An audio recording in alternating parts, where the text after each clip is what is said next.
හරි. එහෙනම් පළවෙනිම ආරම්භක සම්බන්ධ වෙන දවසේ අපි අර වගේ කතා කරේ මෙන්න මේ ආර්ථික විද්‍යාව ප්‍රවේශය කියන පොඩි පිටු ගන්නක් තියෙන මම නිබන්ධනයක් දුන්නා යම් පොඩි නිබන්ධනයක්. ඒ නිබන්ධනයේ තියෙන ඔයා ඉගෙන ගන්න තියෙන විෂය නිර්දේශය මොනවා වගේ. ඔයා ඉස්සරහට ඉගෙන ගන්න විෂය නිර්දේශය සහ ඒකෙන් අහන උසස් පෙළ ප්‍රශ්න පත්‍රය හැදෙන්නේ මොනවා වගේද? ඔන්න ඔය දැනුම තමයි ඔයාලට පළවෙනිම දවසේ අපි දුන්නේ. ඊට පස්සේ දවසේ ඔන්න දෙවෙනි දවසේ මෙන්න මේ නිබන්ධනය අපි සාකච්ඡා කරන්න ආරම්භ කළා.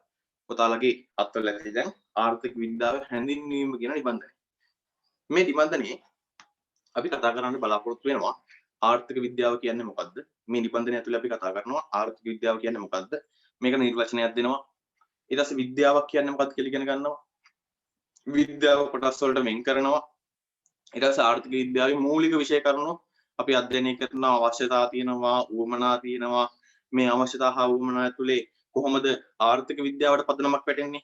එතනින් පස්සේ ආර්ථික විද්‍යාව ඇතුලේ මොනවද තියෙන මූලික පදනම් අපි ආවස්තික පිරිවැය ගැන හිඟකම වගේ ඔය වගේ දේවල් ටිකක් මෙන්න මෙතන මේ නිබන්ධනය හරහා අපි කතා කරන්න පටන් ගන්නවා.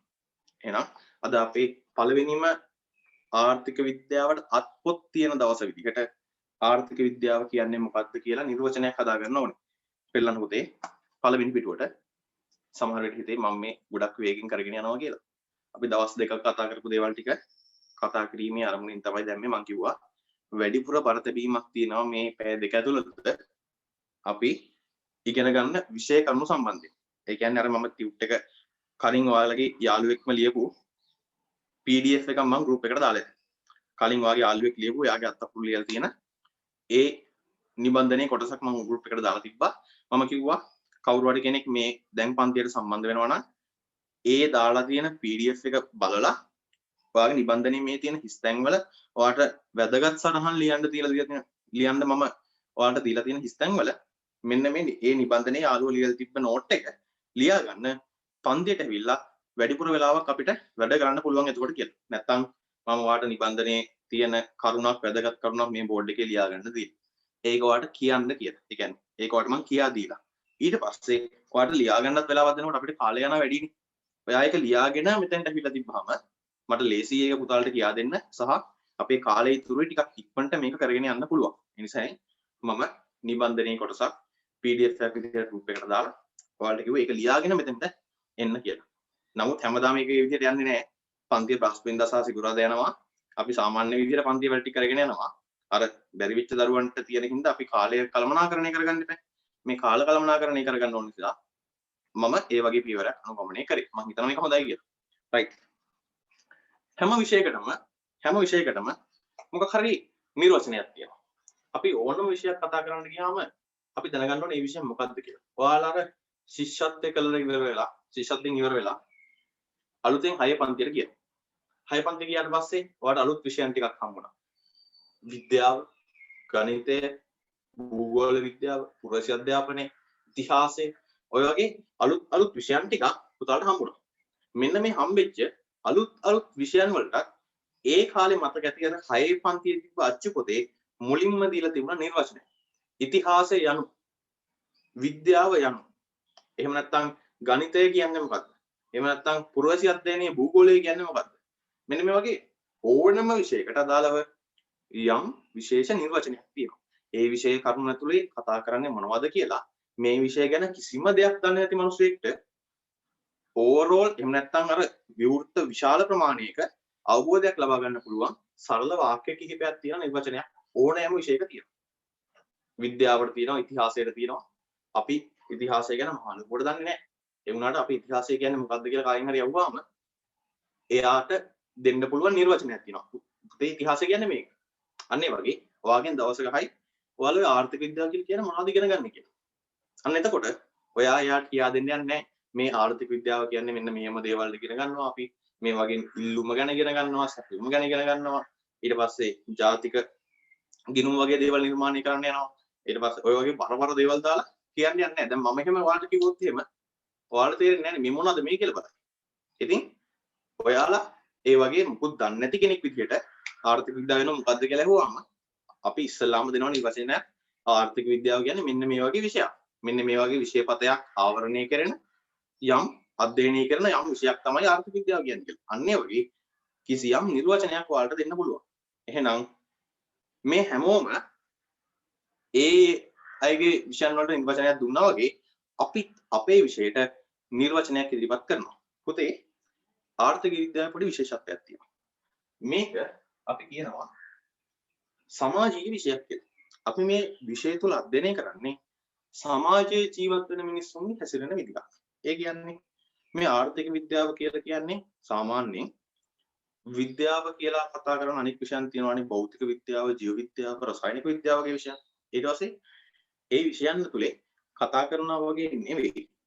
අපි ආර්ථික විද්‍යාව තුළ කතා කරන්නේ මෙන්න මේ විෂය සමාජයේ ජීවත් වෙන මිනිස්සු ගාව තියෙන විෂයක්. හිතන්න ජීව විද්‍යාව කියලා.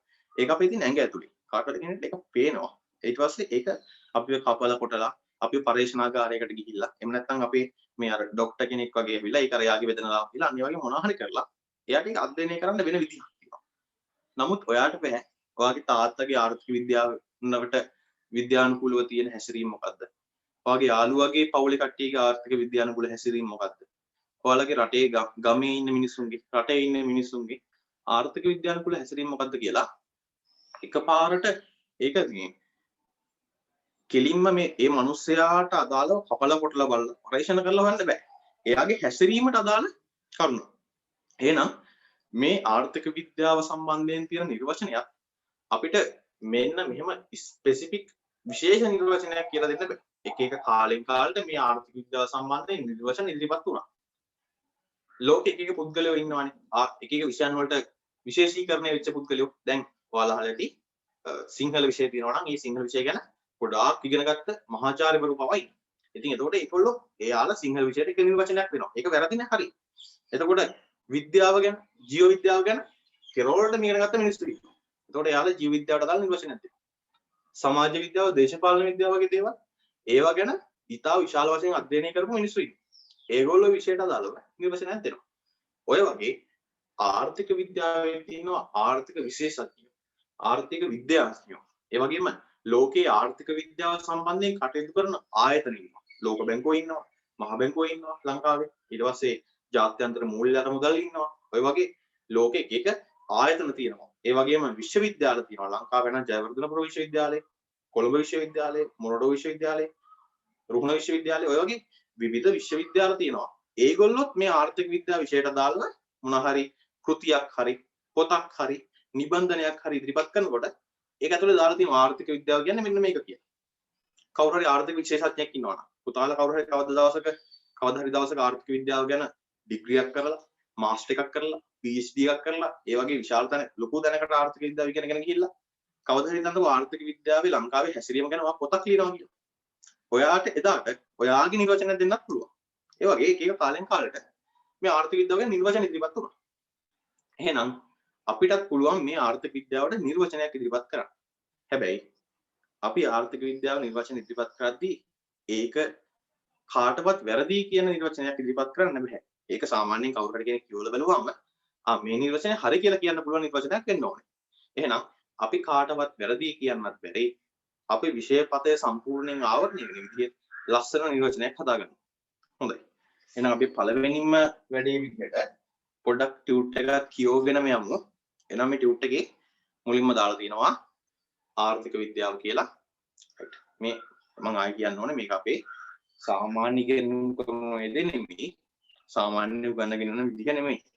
මෙච්චර හයියෙන් මෙච්චර පාඩම සම්බන්ධයෙන් පරතබීමක් කරලා ඒ විදිහට උගන්වගෙන යන්නේ නැහැ. නමුත් මේ පැය දෙකට බ්‍රහස්පතින්දා උදේ පන්තිය හෝ සිකුරාදා ඒ කියන්නේ අනිද්දා හවස පන්තියට ඒගොල්ලෝ ඉන්න තැනට ඔයාලා පොයින්ට් කරලා තියන්න ඕනේ. ඉතින් එතකොට අපි කතා කරගෙන යන විෂය කරුණු වලට අමතරව අපි බාහිරින් කතා කරන දේවල් තියෙනවා, වැඩිපුර උදාහරණ කතා කරන දේවල් තියෙනවා.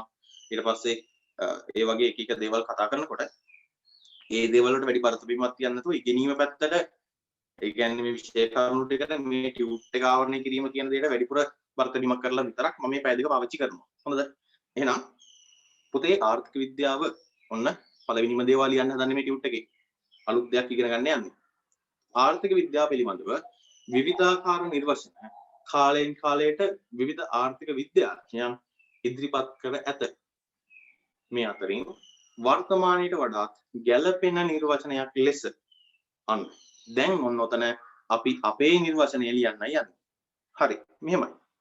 ඔයාලා මේ විෂය පිළිබඳව අධ්‍යයනය කරනකොට හරි මේ වෙනකොට පුතාලා සමහර වෙලාවට ඔතන ලියලා ඇති මම අර ගෲප් එකේ දාලා තිබ්බ PDF එකේ අදාළව ඔයාගේ යාළුවෙක් කියලා තිබ්බ නිර්වචනය. හරි. අපි මේ නිර්වචනය කොහොමද හැදුනේ කියලා බලමු. එතන ඔයාලා ලියලා ඇති කිසියම් ජන සමාජයක අපි මේ ආර්ථික විද්‍යාව දරුවනේ අධ්‍යයනය කරන්නේ මොකක් හරි ජන සමාජයක් ඇතුලේ ජීවත් වෙන මිනිස්සු ටිකක්. ඒ කියන්නේ ඔයාලගේ ඔයා කියලා හිතනවා මේ ඔයා ඉන්නේ. මේ ඉන්නේ ඔයා. ඊට පස්සේ ඔයාගේ අම්මා ඉන්නවා. තාත්තා ඉන්නවා. නංගි ඉන්නවා. අයියා ඉන්නවා. ඔයගේ කට්ටිය ඉන්නවා. ඒ වගේම මේ ඔයාලා විතරක් නෙවෙයි. ඔයාලගේ මේ වගේම කට්ටිය එකතු වෙච්ච ඔයාලගේ ගමේ තව පවුලක් ඉන්නවා. ඒ වගේ පවුල් එකතු වෙලා හැදිච්ච ගමක් තියෙනවා ඔයාලට. මේ වගේ ගම් එකතු වෙලා හැදිච්ච පළාතක් දිස්ත්‍රික්කයක් එකතු වෙලා හැදිච්ච රටක් තියෙනවා. අපි මේ කිසියම් ජන සමාජයක් කියලා අදහස් කරනවා. පවුලක් වෙන්න පුළුවන්. එහෙම නැත්නම් ගමක් වෙන්න පුළුවන්. එහෙම නැත්නම් මිනිස්සු ගොඩක් එකට වැඩ කරන ආයතනයක් වෙන්න පුළුවන්. එහෙම නැත්නම් පළාතක්, රටක්, සමාජයක්, එහෙම නැත්නම් සම්පූර්ණ මුළු ලෝකෙම වෙන්නත් පුළුවන්. එහෙනම් මෙන්න මේ කරුණ අපි පොදුවේ කියනවා මෙන්න මේ හැමෝටම අපි පොදුවේ කියනවා ජන සමාජයක් කියලා. ජන සමාජයක් කියලා. ඔන්න ජන සමාජයක් කියලා කියනවා පුතේ. එහෙනම් කිසියම් වූ ජන සමාජයක මේක ජීවත් වෙන්නේ කවුද? මිනිස්සු.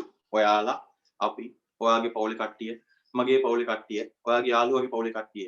ඊට පස්සේ ඔයාලගේ ගමේ ඉන්න තව කවුරු හරි කෙනෙක්, ඔයාලගේ රටේ ඉන්න ඔයා දන්නේ නැති කවුරු හරි කෙනෙක්. ඔය හැමෝම කොහොම හරි මේ මිනිස්සු කිසියම් ජන සමාජයක්.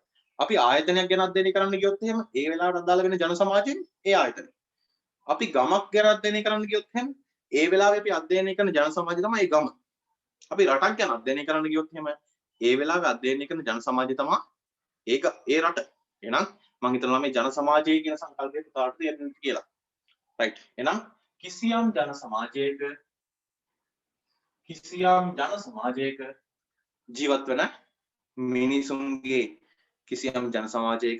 ජීවත් වෙන මිනිසුන්ගේ ආර්ථික හැසිරීම් රටා. මේගොල්ලන්ට එක එක හැසිරීම් රටා තියෙනවා. මෙයාලට එක එක හැසිරීම් රටා තියෙනවා. හිතන්නකෝ ඔයාලගේ පවුල හිතන්නකෝ. ඔයාලගේ පවුලේ කට්ටියට මොන මොන හැසිරීම් රටාක් තියෙනවා. සමහර වෙලාවට දේශපාලන හැසිරීම් රටා තියෙන්න පුළුවන්. ඔයාලගේ තාත්තා කැමති එක දේශපාලන පක්ෂයකට. ඔයාලගේ අම්මා කැමති එක දේශපාලන පක්ෂයකට. ඔයාලගේ අයියා කැමති එක දේශපාලන පක්ෂයකට. ඒ වගේ ඊට පස්සේ ඒ ඔයාලගේ පවුලේ කට්ටිය.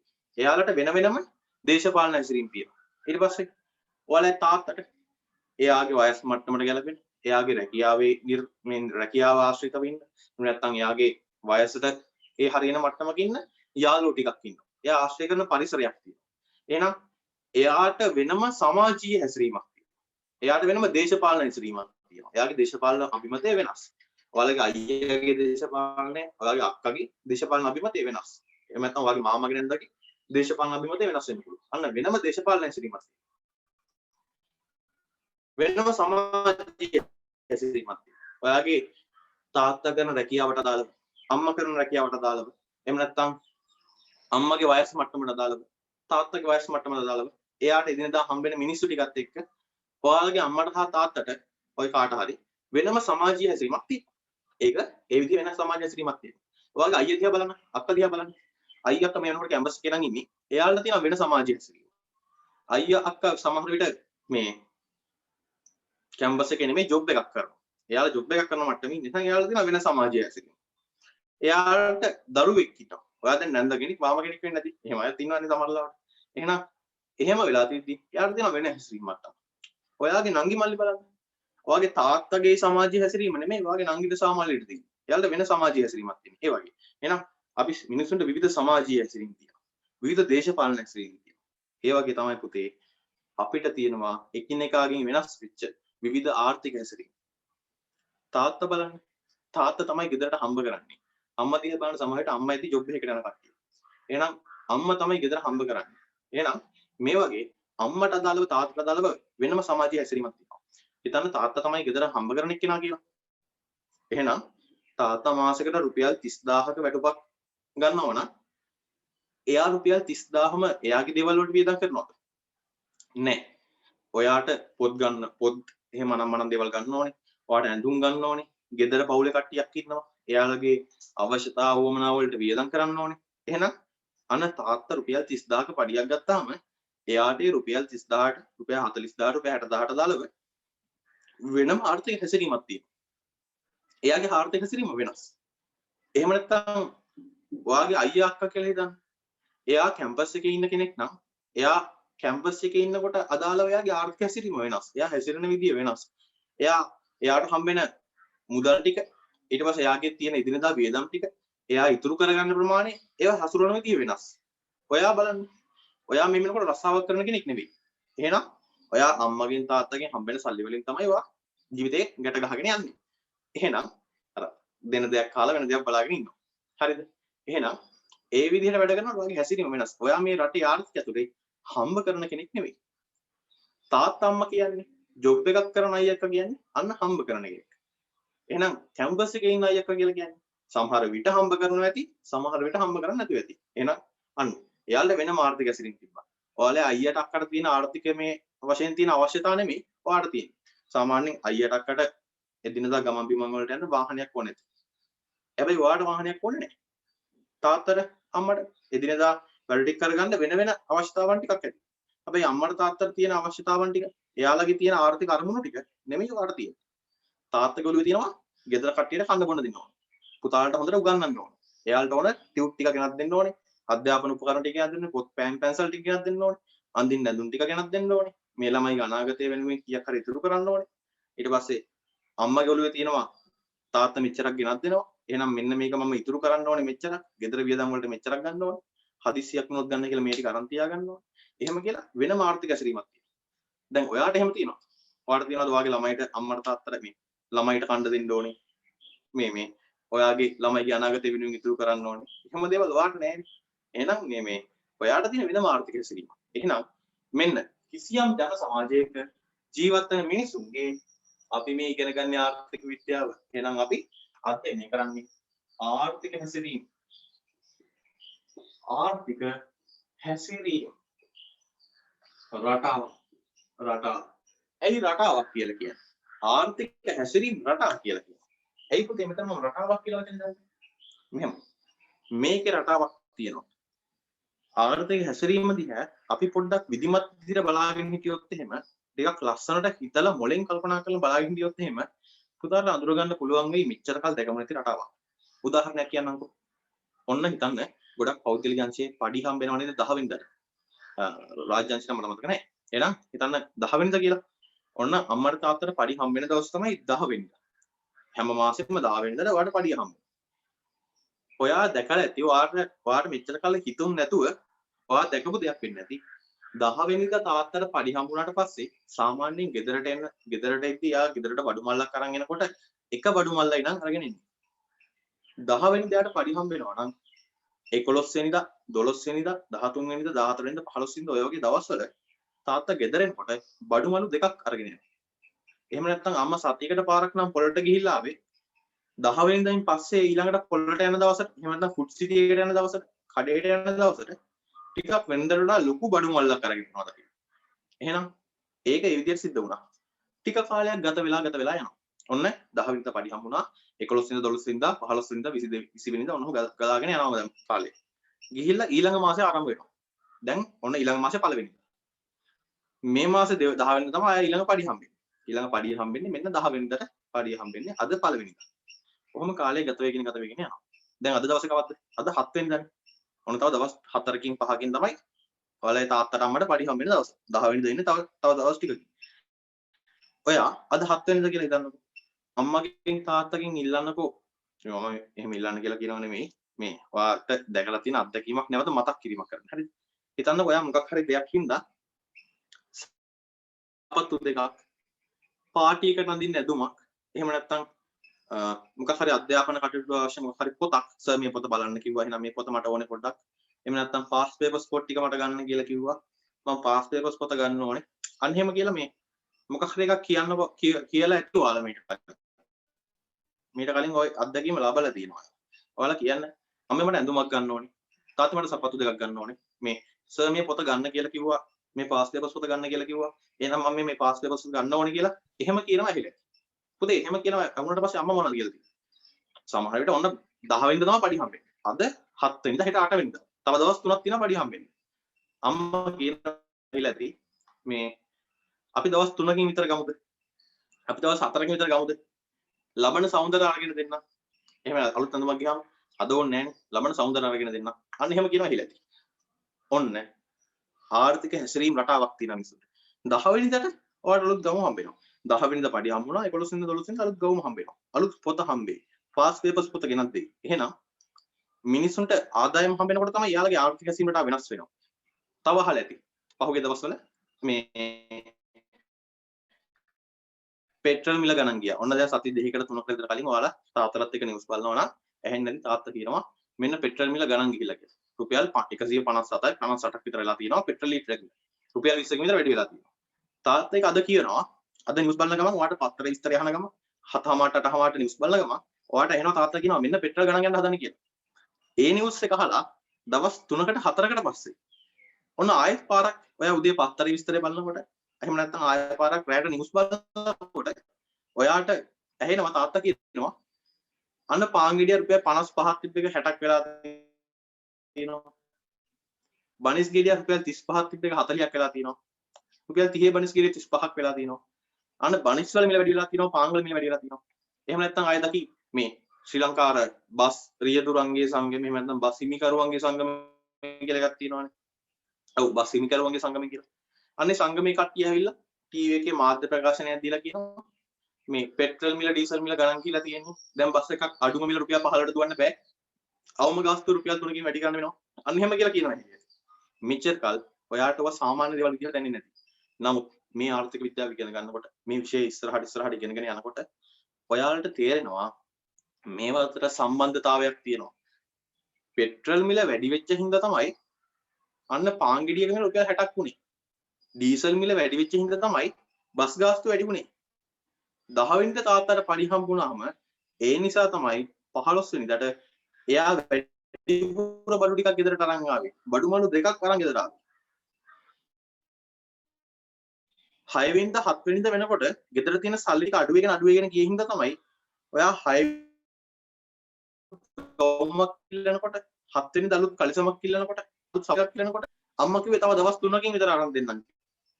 හැබැයි ඔයා 10 වෙනිදා 11 ඔත් අලුත්මක් ඕනේ කියලා අම්මා කියන්නේ තව මාසයක් බලාගෙන ඉන්න කියලා. අම්මා අරන් දෙනවා. එහෙනම් මෙන්න මේකේ හැසිරීම රටාවේ පොඩි මේක රටාවක් තියෙනවා. මේ ආර්ථික හැසිරීම පොඩි රටාවක් තියෙනවා. එහෙනම් අපි මේ ආර්ථික විද්‍යාව තුල අධ්‍යයනය කරන්නේ මෙන්න මේ ආර්ථික හැසිරීම රටාව. එහෙනම් කිසියම් ජන සමාජයක ජීවත් වන මිනිසුන්ගේ ආර්ථික හැසිරීම රටා විධිමත් ලෙස අධ්‍යයනය කිරීමයි. විධිමත් ලෙස අධ්‍යයනය කිරීමයි. ඔන්න අපි කියන ආර්ථික විද්‍යාව කියන්නේ මේකට. විධිමත් ලෙස අධ්‍යයනය කරනවා. නිකන් ඔහේ බලාගෙන ඉන්නව නෙමෙයි. මෙච්චර කල් කරේ ඔහේ බලාගෙන ඉන්නේ. අම්මා තාත්තට ඔයාගේ අම්මා ඔයාගේ තාත්තා සමහරවිට ආර්ථික විද්‍යාව අධ්‍යයනය කරලා නැතුව ඇති. නමුත් එයාට පොඩි අදහසක් තියෙනවා ඇති. අන්න පෙට්‍රල් මිල අදරය ගණන් යනවා කියන්නේ තාත්තා දන්නවා මේ පාන් මිල බනිස් මිලත් තව දවස් 3-4කින් වැඩි වෙනවා කියලා. එහෙම කියලා පොඩි එයාට අදහසක් තියෙනවා ඇති. නමුත් ඔයා මේක දිහා විධිමත්ව දැන් බලන්න පටන් ගන්නවා. මෙච්චර කල් නිකන් ඔහේ බලාගෙන හිටියා. අර තාත්තා 10 වෙනිදා ඉවර වෙලා 11 වෙනිදා 12 වෙනිදා වෙනකොට වැඩිපුර මොනවා හරි මේ ගෙදරට බඩු මල්ලක් අරගෙන ආවම ඒක වඩා සාමාන්‍ය දෙයක් විදියට දැක්කේ. නමුත් දැන් මේක විධිමත් විදිහට අධ්‍යයනය කරන්න පටන් ගන්නවා. ඉගෙන ගන්න පටන් ගන්නවා. ස්ටඩි කරන්න පටන් ගන්නවා. එහෙනම් ඒකට තමයි කියන්නේ ආර්ථික විද්‍යාවක් කියලා. කිසියම් ජන සමාජයක ජීවත් වෙන මිනිසුන්ගේ ආර්ථික හැසිරීම රටා විධිමත් ආකාරයට අධ්‍යයනය කරනවට පුතේ අපි කියනවා ආර්ථික විද්‍යාවක් කියලා.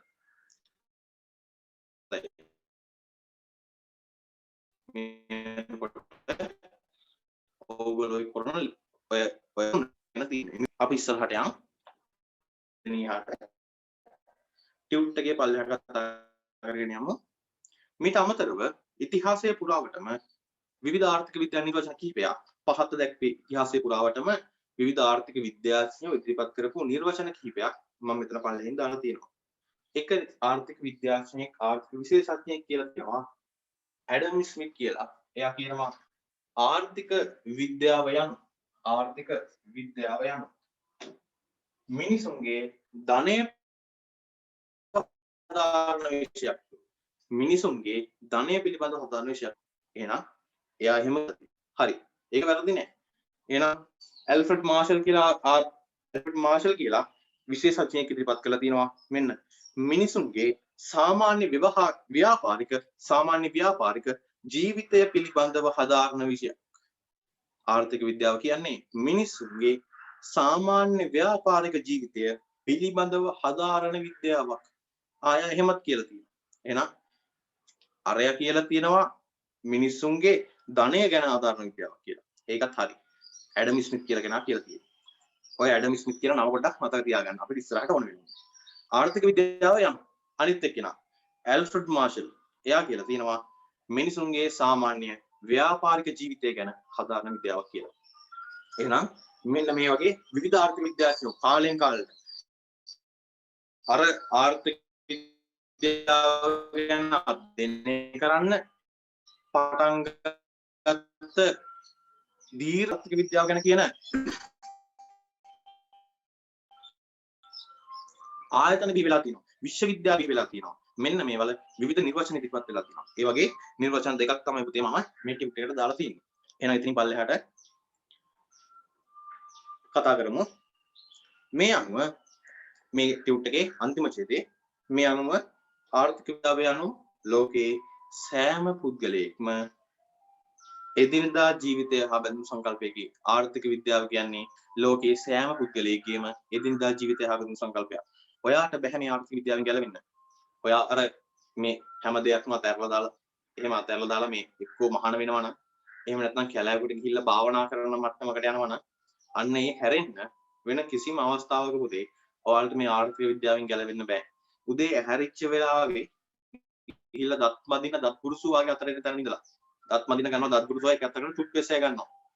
මේ දත් පුරුසු සහ ටූත් පේස්ට් එක ඔයාගේ අතර ආපු වෙලාවේ ඉඳලා රැට නිදා ගන්න යනකොට ඔයා නිදා ගන්න මෙට්ටේ දක්වාම ආර්ථික විද්‍යාව තියෙනවා. ඒ තැන වෙනකන් නිදා ගන්න ඇඳ දක්වා නිදා ගන්න මෙට්ටේ දක්වාම ආර්ථික විද්‍යාව කියලා තියෙනවා. ඔයා උදේ ඇහැරිච්ච වෙලාවෙ ඉඳලා රැ නිදා ගන්න වෙලාව වෙනකන් පරිභෝජනය කරන සියලුම භාණ්ඩ සහ සියලුම සේවාවන් 99%ක්ම මේ ආර්ථික විද්‍යාවට සම්බන්ධ වෙනවා. කොයි ආකාරයකින් හෝ මේ ආර්ථික විද්‍යාවට සම්බන්ධ වෙනවා.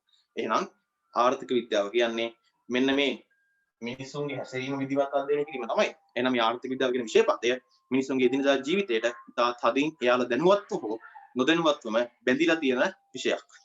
එහෙනම් එතන ඉහට ඔබ උදෑසන අවදි වූ අවස්ථාවේ සිට නිින්දට යන අවස්ථාව දක්වා විවිධාකාර ආර්ථික ක්‍රියාකාරකම් වල දැනුවත්ව හෝ නොදැනුවත්ව නිරත වී ඇත. වර්තමානයේ වද මිනිසුන්ගේ දේශපාලන සමාජීය සංස්කෘතික පමණක් නොව ආගමික හැසිරීම් වලට පවා බලපෑම් කරන පුළුල් විෂයපතයක් බවට ආර්ථික විද්‍යාවත් වී ඇත. ඒ කියන්නේ මොකක්ද?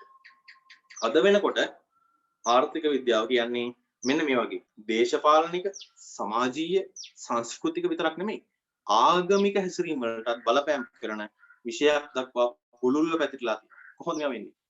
මම කියවනේ අන්න පෙට්‍රල් ගණන් ගියා කියලා. පෙට්‍රල් ගණන් ගියාට පස්සේ ඔයාලා නිවුස් බලනකොට එහෙම නැත්නම් ලොකු අය ගෙදර කට්ටිය කතා කර කර ඉන්නකොට ඇහිලා ඇති මේ පෙට්‍රල් ගණන් ගියා, බඩු වල ගණන් වැඩි වෙලා තියෙනවා. අන්න ගිය සතිය වෙනකොට මේ රුපියල් බිලියන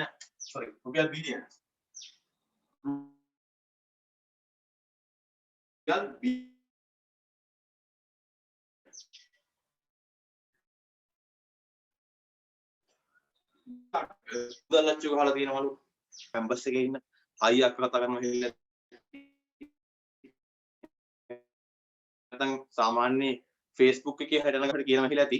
මෙන්න මෙච්චර මුදල් අච්චු ගහලා තියෙනවා. මෙන්න මේක මුදල් අච්චු ගහුවා. මේ අපේ රටේ බාණ්ඩ වල මිල ඉහළ යනවා. පෙට්‍රල් මිල වැඩි වෙලා තියෙනවා. ඩීසල් මිල වැඩි වෙලා තියෙනවා. බාණ්ඩ වල මිල වැඩි වෙලා තියෙනවා. මෙන්න මේවා තමයි ඒකට හේතුව. මේ ඒ වගේ කියලා ඊට පස්සේ ආනයන අපනයන අඩු කරලා තියෙනවා.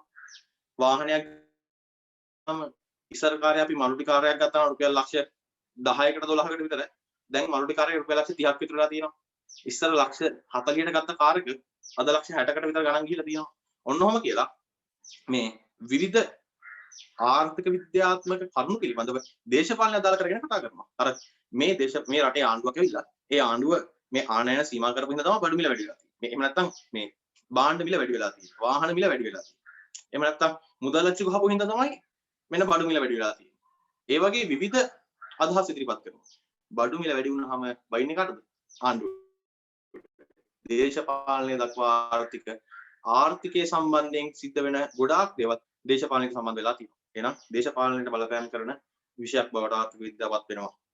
සමාජීය හා සංස්කෘතික විෂයන් වලට ආර්ථික විද්‍යාව බලපෑම් කරනවා. මෙතන පන්ති ඇති සිංහල බෞද්ධ කට්ටිය ඇති, කතෝලික දරුවෝ ඇති, ක්‍රිස්තියානි දරුවෝ ඇති, ඊට පස්සේ මුස්ලිම් දරුවෝ ඇති, හින්දු දෙමළ දරුවෝ ඇති. එහෙනම් මේ වගේ විවිධ සංස්කෘතීන් වල ඉන්න විවිධ විදිහේ සමාජීය සංස්කෘතීන් වල ජීවත් වෙන දරුවෝ ඇති මෙතන. එහෙනම් එයාලගේ සංස්කෘතිමය හැසිරීම වලට කොහොමද ආර්ථික විද්‍යාව සම්බන්ධ? බලන්නකො. වෙඩින් එකක් මතක් කරන්නකො.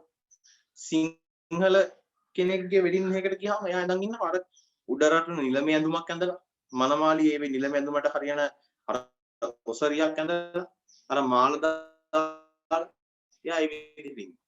අන්න එයාලට වෙනම සංස්කෘතික හැසිරීමක් තියෙනවා. ඔයා කතෝලික කෙනෙක් වෙඩින් එකකට ගියාම එයාලා ඒ විදිහට ඉන්නවා. එහෙම නැත්නම් ක්‍රිස්තියානි යාළුවෙක්ගේ වෙඩින් එකකට ගියාම එයාලා ඒ විදිහට ඉන්නවා. නෑ එයාලා නිලමේ ඇඳුමක් අඳින්නේ නෑ. එයාලා සාමාන්‍යයෙන් අඳිනවා අර වෙස්ටර්න් ටයිප් එකට යනවා. ඒ වගේ මොකක් හරි එහෙම වෙඩින් එකක් අඳිනවා. මනමාලි දිහා බලුවම පේනවා එයාගේ වෙනම ඇඳුමක් තියෙන්නේ. අර ඔසරියක් ඇඳලා මාල ගොඩක් දාලා ඒ ඇඳෙන ඇඳුම නෙමෙයි එයාලා අඳින්නේ. හැබැයි මුස්ලිම් යාළුවෙක්ගේ වෙඩින් එකට කියලා බලුවම ඒ යාළුවගේ වෙඩින් එකේ අර නිලම ඇඳුමක් ඇඳගෙනවත් නෑ. අර වගේ මේ අර කෝට් එක ඇඳලා මේක දාලා අර මේ කතෝලික කෙනෙක්ගේ වෙඩින් එක අඳින දිග වේල් එකක් දාලා අඳින එහෙම ඇඳුම නෙමෙයි. එයාලා වෙනම ආවෙනික ලස්සන ඇඳුමක් තියෙනවා. ඊට පස්සේ දෙමළ කෙනෙක්ගේ වෙඩින් එකට ගියාම එයාලගේ ආර්ථික හැසිරීම ටික එහෙම නැත්නම් ඒ වෙඩින් එක දවසේ හැසිරෙන විදිහ වෙඩින් එක දවසේ සම්බන්ධ ආර්ථික සිදුවීම් ටික ඒක වෙනස්. එයාලට වෙනම අර ඉන්දියාවෙන් කියන හරි එහෙම නැත්නම් ටිකක් මිල අධික ලස්සන සාරියක් අඳිනවා ඒගොල්ලෝ. ඊට පස්සේ පිරිමි කට්ටිය ඒක වෙනම වේට් ටිකක් ඇඳලා ඒ වගේ වෙනම ඇඳුම් සෙට් එකක් තියෙනවා. එයාලගේ පූජකයෙක් ගෙන්නනවා. එයාලා එහෙම අර ඒ දේවල් මේව කරලා වටේම මල් වැල් එල්ලලා තියෙනවා. දැකලා චිත්‍රපටි වල එහෙම දැකලා තියෙන දෙමළ මේවල. ඉතින් ඒ වගේ එයාලා හැසිරෙන විදිය වෙනස්. එයාලගේ වෙඩින් එකක් තියෙන දවසට කරන වියදම් ටික වෙනස්. සිංහල කෙනෙක් කරන්නේ වෙනම වියදම් ටිකක්.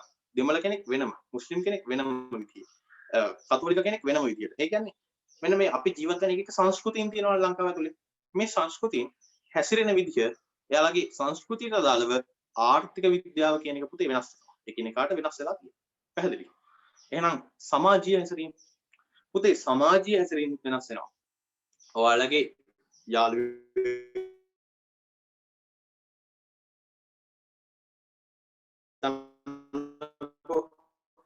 ඔයා කවදා හරි දවසක මේකක් එක්ක chartered double AT CMA සීමා වගේ වෘත්තීය මට්ටමේ මේ විෂයක් මේ වෘත්තීය මට්ටමේ කෝස් එකක් අධ්‍යයනය කරලා ඔයාලා කවදා හරි හොඳ රස්සාවකට යනවා. එහෙම නැත්නම් වෙන රටකට යනවා. වෙන රටකට ගිහින් එහෙ හොඳ රස්සාවකට යනවා. එහෙම නැත්නම් අපේ රටේ කළමනාකරන ධූරේ එහෙම නැත්නම් මේ පරිපාලනාංශයේ ලොකු හොඳ පඩියක් තියෙන ඒ වගේ තැනකට යනවා. ඉතින් එහෙම තැනකට ගිහිල්ලා ඔයාලා දැන් ඔය අරමුණ ඒකනේ අපි කොහොමද මේ හොඳට ඉගෙනගෙන මේ ඉන්න මට්ටමට වඩා හොඳට ඉගෙනගෙන හොඳ මට්ටමකට යන එක තමයි පුතාලා හැමෝගෙම අරමුණ තියෙන්නේ. උසස් පෙළට ඉන්නේ නැහනේ. මේ කම්මැලි මට ඉන්න කම්මැලිකමට තමයි මේ A-level කරන්නේ. මට මේ ගෙදරින් කියන හින්දා A-level කරන්නේ. එහෙම නැත්නම් මේ අර ගෙදරින් කියන හින්දා A-level කරනවා කියලා. එහෙම නැත්නම් කරන්න දෙයක් නෑ. අපි හැමෝම A-level කරන හින්දා මමත් A-level කරනවා. එහෙම කියලා ඔයාලා A-level කරන්නේ නැහැ. අනේ එහෙම A-level වලට එනවා නම් මේ හැමෝම A-level කරන හින්දා මමත් A-level කරනවා. මේ ගෙදර කට්ටිය කියන හින්දා A-level කරන්න හිතන් ඉන්නේ නැත්නම් මම කැමති ගෙදරට ලාපේ නිකන් ඉන්න. එහෙම හිතනවා නම් A-level කරන්න දෙපා.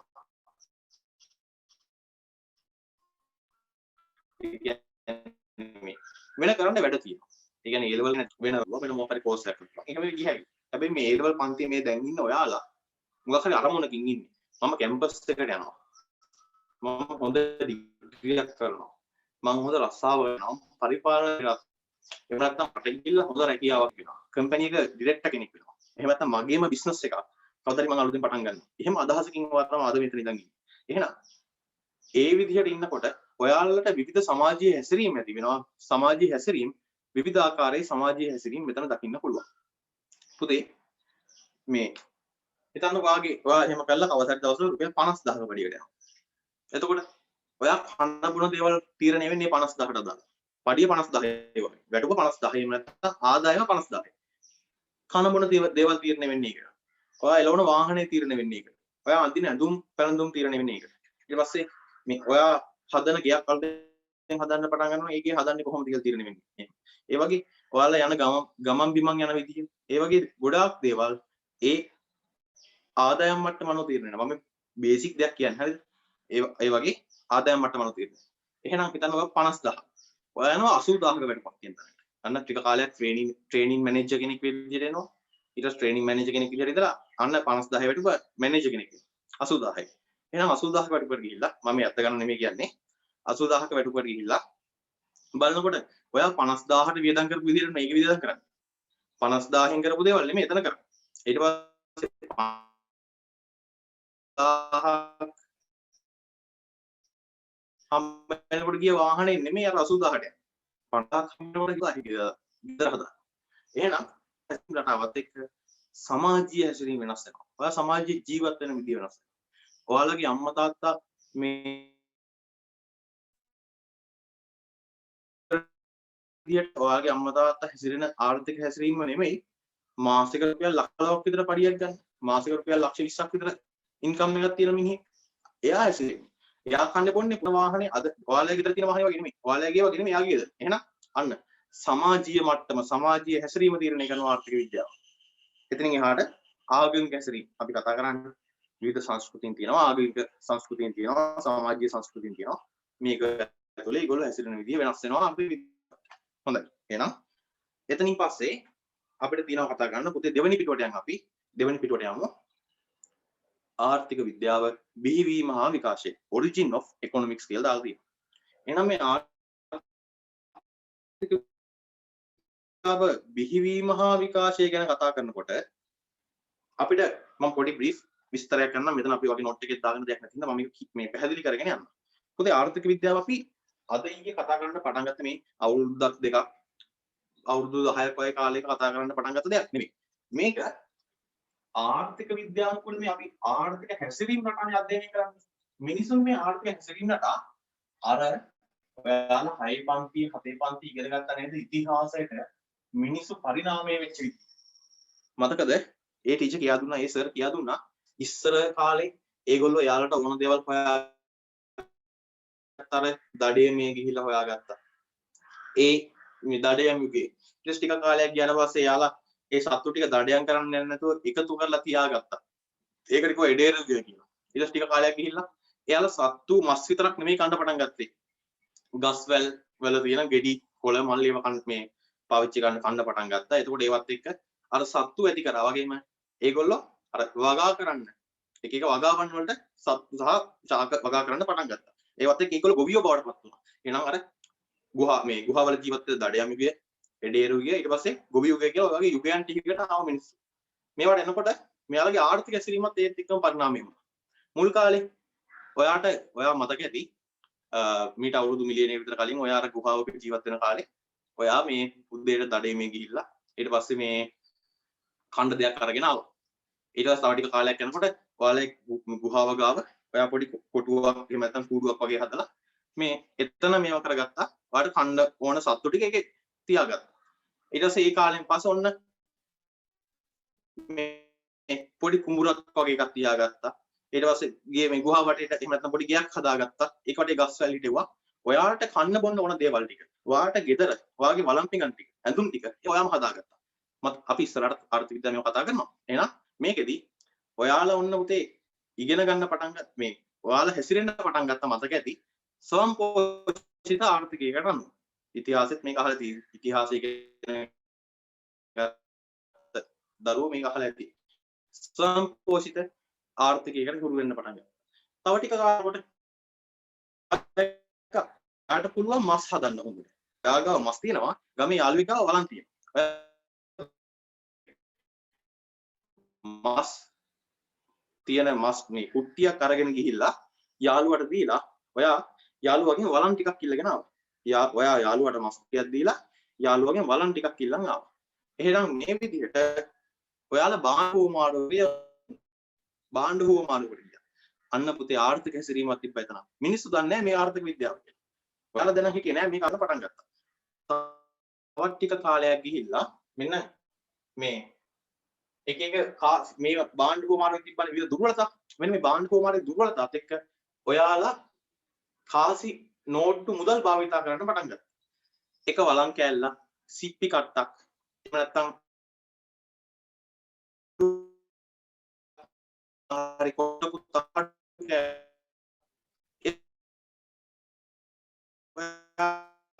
මුදල් විදිහට භාවිතා කරන්න ගත්තා. ඔයාලා ආර්ථික ආර්ථික විද්‍යාව කියලා. ඔන්න මුදල් වෙන්න ගත්තා, ලුණු දිය වෙන්න ගත්තා, සිප්පි කටු නැති වෙන්න පටන් ගත්තා. ඒ වගේ විවිධ ප්‍රශ්න අපි ඉස්සරහ පාඩම කතා කරනවා ඒවා. එහෙනම් ඔයාලා මම පාවිච්චි කරනවා වගේ එන කාසි හා නෝට්ටු කාලයක් ගියා. කාර්මික විප්ලවයක් සිද්ධ වුණා. මේ ලෝකේ කර්මාන්ත ශාස්ත්‍රයේ භාණ්ඩ හා සේවා නිෂ්පාදන ශාස්ත්‍රයේ දියුණු වෙන්න පටන් ගත්තා. ආර්ථික විද්‍යාව අන් තව ටික කාලයක් ගිහිල්ලා කාසි හා නෝට්ටු වෙනුවට ඔන්න ආවා. මම මේ මුදල් සම්බන්ධයෙන් ආර්ථික විද්‍යාව මේ පැත්තෙන් කතා කරන්න අපි තව කතා කරන්න ලොකු පැති තියෙනවා. මම මේ පුතාලට පැහැදිලි වෙන විදිහට කියන්නේ. හරිද? ඔන්න අද භාවිතා කරනවා වගේ e-money. එහෙම නැත්නම් credit card, debit card අරගෙන ගන්න පටන් ගත්තා. ඊට පස්සේ ඒ වගේ විවිධාංශ වලට e-money වලට පාවිච්චි වෙන්න පටන් ගත්තා. අන්න තව ආර්ථික විද්‍යාව ආර්ථික හැසිරීම වෙනස් වෙන්න පටන් ගත්තා. මෙන්න තමයි ආර්ථික විද්‍යානුකූලව මේ මිනිස්සු දියුණු වෙන්න පරිණාම වෙන්න පටන් ගත්තා. හැබැයි ආර්ථික විද්‍යාව මොනවද දැන් දන්නවා ඔයා? මේක මිනිස්සුන්ගේ පරිණාමයේ කාලේ ඉඳලා මිනිස්සුත් එක්කම ආපු දෙයක්. මිනිස්සුත් එක්කම පරිණාම වෙච්ච දෙයක්. නමුත් අපි මේක අධ්‍යයනය කරන්න පටන් ගත්තේ එක විශේෂ දවසක ඉඳලා. වර්ෂ 1776 කියන අවුරුද්ද ඉඳලා තමයි මේක අධ්‍යයනය කරන්න පටන් ගත්තේ. මතකද? ඔයාලා අර මේ නිර්වචන ගැන කතා කරනකොට එක්කෙනෙක්ගේ නිර්වචනයක් කතා කරා. අර මම කිව්වා මේ කෙනාව පස්සේ ඕන වෙනවා පොඩ්ඩක් මතක තියාගන්න කියලා. මේ කෙනාගේ නම තමයි ඇඩම් ස්මිත්.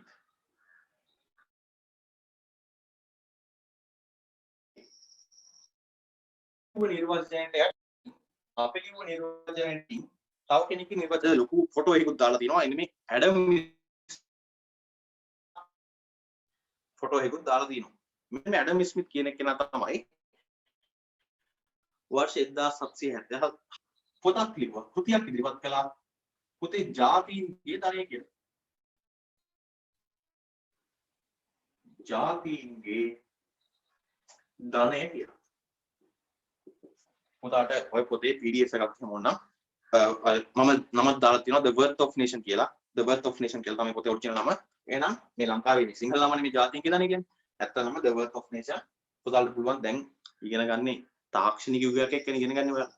එතකොට ඇඟිල්ලේ දොර තියෙන්නේ Google එකත් එක්ක. එහෙනම් ටක් ගාලා පොඩ්ඩක් සර්ච් කරලා දැන් බලන්න පුළුවන්. එහෙම නැත්නම් පන්ති කරුණා බලන්න. ටක් ගාලා සර්ච් කරලා බලන්න The Worth of Nation කියලා පොත හම්බ වෙනවා. පොතේ ෆොටෝ එකක් වෙන්නයි. ඊට පස්සේ ඕනනම් ඔයාලට PDF එක විදිහට පොත කියවන්න ඕන නම් අරගන්න පුළුවන්. PDF විදිහට තියෙනවා. එහෙම නැත්නම් මේ ඔයාලට පොත ගෙදරට ඕඩර් කරගන්න පුළුවන්. අපේ බුක් ෂොප් එකට එහෙම බලුවම සම්මානයට හම්බ වෙයි වාට මේ ජාතීන්ගේ ධනය කියන පොත ගන්න තියෙනවා. එහෙම නැත්නම් ගෙදරට ඕඩර් කරගන්න පුළුවන්. මේ අන්න මේ පොඩ්ඩක් ඔන බලාගෙන රයිට් ගන්න ඕනේ නැහැ හරිද? මේ ඒලව කරන ළමෙක් මේක කියවන්න ඕනේ කියලා එකක් නැහැ. ඔන්න පුතේ. හරි. මම කතා කරන එක කැඩි කැඩි ඇහෙනවා නම් එහෙම නැත්නම් මේ මොකක් හරි සිග්නල් ඉෂුවක් කියලා මගේ පැත්තෙන් වෙලා තියෙනවා නම් මට පොඩ්ඩක් කියන්න. රයිට් මම දැක්කා එක්කෙනෙක් යාළුවෝ දෙතුන් දෙනෙක් මේ ලෙෆ්ට් එනවා ආයෙනවා. එහෙම වෙනවා මම දැක්කා. මම හිතන්නේ මේ සිග්නල් ඉෂුවක් වෙන්න තියා එකපාරක් ලෙෆ්ට් වුණා ආයෙ පාරක් ආවා ආයෙ ලෙෆ්ට් වුණා. එහෙම වෙනවා දැක්කම ඒකයි කිව්වේ. ප්‍රශ්නයක් නැහැ. හා එහෙනම් ජාතීන්ගේ ධනය. මෙන්න මේ පොත මෙයා 1776 කියන අවුරුද්දේදී පුතේ මේ පොත ඉදිරිපත් කළා.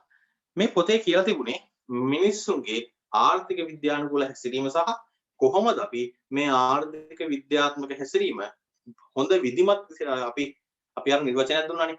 ආර්ථික හැසිරීම රටාව විධිමත් විදියට අධ්‍යයනය කරනවා කියලා. අන්නේ අධ්‍යයනය කර පොතක් ලිව්ව පළවෙනි කෙනා තමයි මේ ඇඩම් ස්මිත් කියලා කියන්නේ. එයා දරුවනේ මෙන්න මේ විදිහේ පොතක් ඉදිරිපත් කරා. මෙයා කොහොමද මේ ගැන අධ්‍යයනය කරන්න පටන් ගත්තේ? මෙහෙමයි. අර ඔයා දකිනා වගේම මෙයා ආර්ථික විද්‍යානුකූලව හැසිරීම ටික දැක්කා. දැකලා මෙයා මේක අධ්‍යයනය කරන්න පටන් ගත්තා. උසස් පෙළ ළමයෙක් කියලා කියන්නේ මොකක් හරි දෙයක් දිහා සාමාන්‍ය හිතන විදිහට නෙමෙයි පොඩ්ඩක් එතනින් එහාට හිතන්න එපා. එහෙනම් ඒ වගේ මෙයාත් එහෙම හිතන්න පටන් ගත්තා. මෙයා දැක්කා මේ ඇත්ත කතාව කියන්නේ. මේ ඇත්ත කතාව නෙමෙයි මම උදාහරණයකට කියන්නේ හරිද? මෙයා මේ ඇඩම් ස්මිත් කියන කෙනා ඔන්න දකින්න දවසක් මේ අර චෙරි ගෙඩි එහෙම හැදෙන කාලයක් තියෙනවනේ ඔන්න මේක එංගලන්තය සහ යුරෝපය ආශ්‍රිතව තමයි මේ ආර්ථික විද්‍යාවේ එහෙම කරුණු ඉදිරිපත් වුණේ. මොකද ලංකාව වගේ රටවල් වලින් නෙමෙයි මේක පටන් ගත්තේ අධ්‍යයනය කරන්න. එහෙනම් ඒ රටවල් වල ඇඩම් ස්මිත්ලාගේ මෙයා දැක්ක දවසක් ඔන්න එක ගොවියෙක් ඉන්නවා. එයා කඩේට මේ පොළට ඇවිල්ලා චෙරි විකුණනවා. මේ උදාහරණයක්. හරිද? මේ අත කතාව නෙමෙයි. මේ චෙරි විකුණනවා. එහෙනම් මේ චෙරි විකුණනකොට මෙයා දකිනවා චෙරි ගොඩාක් හැදෙන කාලයක් තියෙනවා නේද? අපේ අඹ රඹුටන් හැදෙන කාලේ වගේ. චෙරි ගොඩක් හැදෙන කාලෙට මෙයා දැක්කා මිනිස්සු ඇවිල්ලා එක චෙරි ගෙඩියක් දීලා එක කාසියක් දීලා එක චෙරි ගෙඩියක් නෙමෙයි එක කාසියක් දීලා චෙරි මල්ලක් අරගෙන යනවා. එක කාසියක් දීලා චෙරි මල්ලක් අරගෙන යනවා. තව ටික කාලයක් යනකොට දැක්කා චෙරි ගෙඩි හැදෙන කාලේ අඩු වෙලා චෙරි මේ වාරේ ඉවර වෙලා චෙරි අවාරයක් ඇවිල්ලා මෙයා දකිනවා අර ඉස්සර ගොවියාගෙම මිනිස්සු ඉස්සර එක කාසියක් දීලා චෙරි මල්ලක් අරගෙන ගියා. දැන් කාසි දෙකක් දීලා චෙරි මල්ලක් අරන් යනවා. කාසි දෙකක් දීලා චෙරි මල්ලක් අරන් යනවා. මෙයා කල්පනා කරා මොකද්ද මේ වෙන්නේ? ඇයි මිනිස්සු චෙරි වැඩිපුර තියෙන කාලෙට චෙරි කාසිය එක කාසියක් දීලා චෙරි මල්ලක් ගන්නයි චෙරි අඩුවෙන් තියෙන කාලෙට අවාරෙට කාසි දෙකක් දීලා එක මල්ලක් ගන්න. මොකද්ද මේකේ තියෙන සම්බන්ධය? මෙයා දැක්ක හැම අවුරුද්දකම මේක වෙනවා. ඒ කාලෙට මේ චෙරි අවාරයක් තියෙන කාලෙට කාගේ හරි ගොවියෙක්ගේ ගෙදර චෙරි හැදුනොත් එහෙම එයා කියනවා මට මේ පාර ලොකු ලාභයක් ගන්න පුළුවන් කියලා. මේක වැඩි මිලකට විකුණ ගන්න පුළුවන් කියලා හිතනවා. එයා ඒ කාලෙට එහෙම දේවල් හැසිරීම ටිකක් දැක්කා. ඊට පස්සේ තව අපි ආර්ථික විද්‍යාව ගැන කතා කරන ගොඩාක් දේවල් මෙයා අධ්‍යයනය කරලා තියෙනවා. ඒ කියන්නේ සම්පූර්ණයෙන්ම ඒ ලෙවල් විෂය තුල කතා කරන ගොඩාක් දේවල් මේගොල්ලෝ අධ්‍යයනය කරා. ඊට පස්සේ මෙයා මේක අධ්‍යයනය කරලා මෙතනින් පස්සේ මේ වගේ කොහොමද මිනිස්සු හැදෙන්නේ? කොහොමද මේ භාණ්ඩවල මිල වෙනස් වීමත් එක්ක ඉල්ලුම් කරන ප්‍රමාණය වෙනස් වෙන්නේ? මිල වෙනස් වෙනකොට ඉල්ලුම වෙනස් වෙන්නේ කොහොමද? නිෂ්පාදකයා සහ පාරිභෝගිකයා කියන පාර්ශ්ව දෙකක් වෙන්න පොලේ ඉන්නවා. කොහොමද මේගොල්ලෝ මේකෙන් වාසි ලබා ගන්නේ? ඔය වගේ විවිධ කරුණු මෙයා අධ්‍යයනය කරන්න පටන් ගත්තා. අපි කිව්වා ආර්ථික විද්‍යාත්මක හැසිරීම ආර්ථික රටා විධිමත් විදිහට අධ්‍යයනය කරනවා කියන්නේ. මෙයා විධිමත් විදිහට අධ්‍යයනය කරා. ආර්ථික විද්‍යානුකූල රටාවන් මෙයා විධිමත්ව අධ්‍යයනය කරලා මිනිස්සුන්ට ඒක ඉදිරිපත් කරා. කෘතියක් විදියට පොතක් විදියට ඉදිරිපත් කරා. මෙන්න නම් ජාතීන්ගේ ධනෙ. ඒක ඉදිරිපත් කරේ පුතේ 1776. එහෙනම් මෙන්න මේ 1776 ඉඳලා තමයි අපි මේ අද මේ කතා කරන ආර්ථික විද්‍යාව විෂයක් විදියට අධ්‍යයනය කරන්න පටන් ගත්තේ. මෙච්චර කාල ලෝකෙ තිබුණා. නමුත් විෂයක් විදියට අධ්‍යයනය කරේ නැහැ. මෙන්න විෂයක් විදියට අධ්‍යයනය කරන්න පටන් ගන්නවා. 1776 පස්සේ ආර්ථික විද්‍යාව විෂයක් විදියට අධ්‍යයනය කරන්න පටන් ගන්නවා. එදා ඉඳලා අද වෙනකල් ඔයාලා මම වගේ උසස් පෙළ වගේ විෂයන් වලදී ඊට පස්සේ මේ ලෝකේ ඉන්න දහස් ගාණක් ලක්ෂ ගාණක් මිලියන ගාණක් මිනිස්සු ආර්ථික විද්‍යාව ගැන උසස් පෙළදී ඊට පස්සේ විශ්වවිද්‍යාල තුලේ මහාචාර්යවරු ආචාර්යවරු ආර්ථික විද්‍යාඥයෝ විශේෂඥයෝ දක්වා ඒගොල්ලෝ ආර්ථික විද්‍යාව අධ්‍යයනය කරන්න පටන් ගත්තා. එදා ඉඳලා අද වෙනකොට මේ ලෝකේ පුළුල්ව පැතිරෙනු මේ ලෝකේ හැම මිනිස්සෙක්ටම අදාළ වෙන જાතියේ විශාල විෂයක් දක්වා මේ ආර්ථික විද්‍යාව බිහිවුණා වගේම ඒක ගැන මිනිස්සු විශාල වශයෙන් අධ්‍යයනය කරන්න පටන් ගත්තා. එහෙනම් 1776 ඉඳලා අද දක්වා ආර්ථික විද්‍යාව විකාශනය වෙලා අධ්‍යයනය කරන්න පටන් අරගෙන මේ අද තියෙන තත්ත්වයටපත් වෙලා තියෙනවා. හරි. ඔය දෙක තමයි අපි මේ මුල් හරියදී කතා කරගෙන ආවේ. ආර්ථික විද්‍යාව බිහිවීම හා විකාශය origin of economics.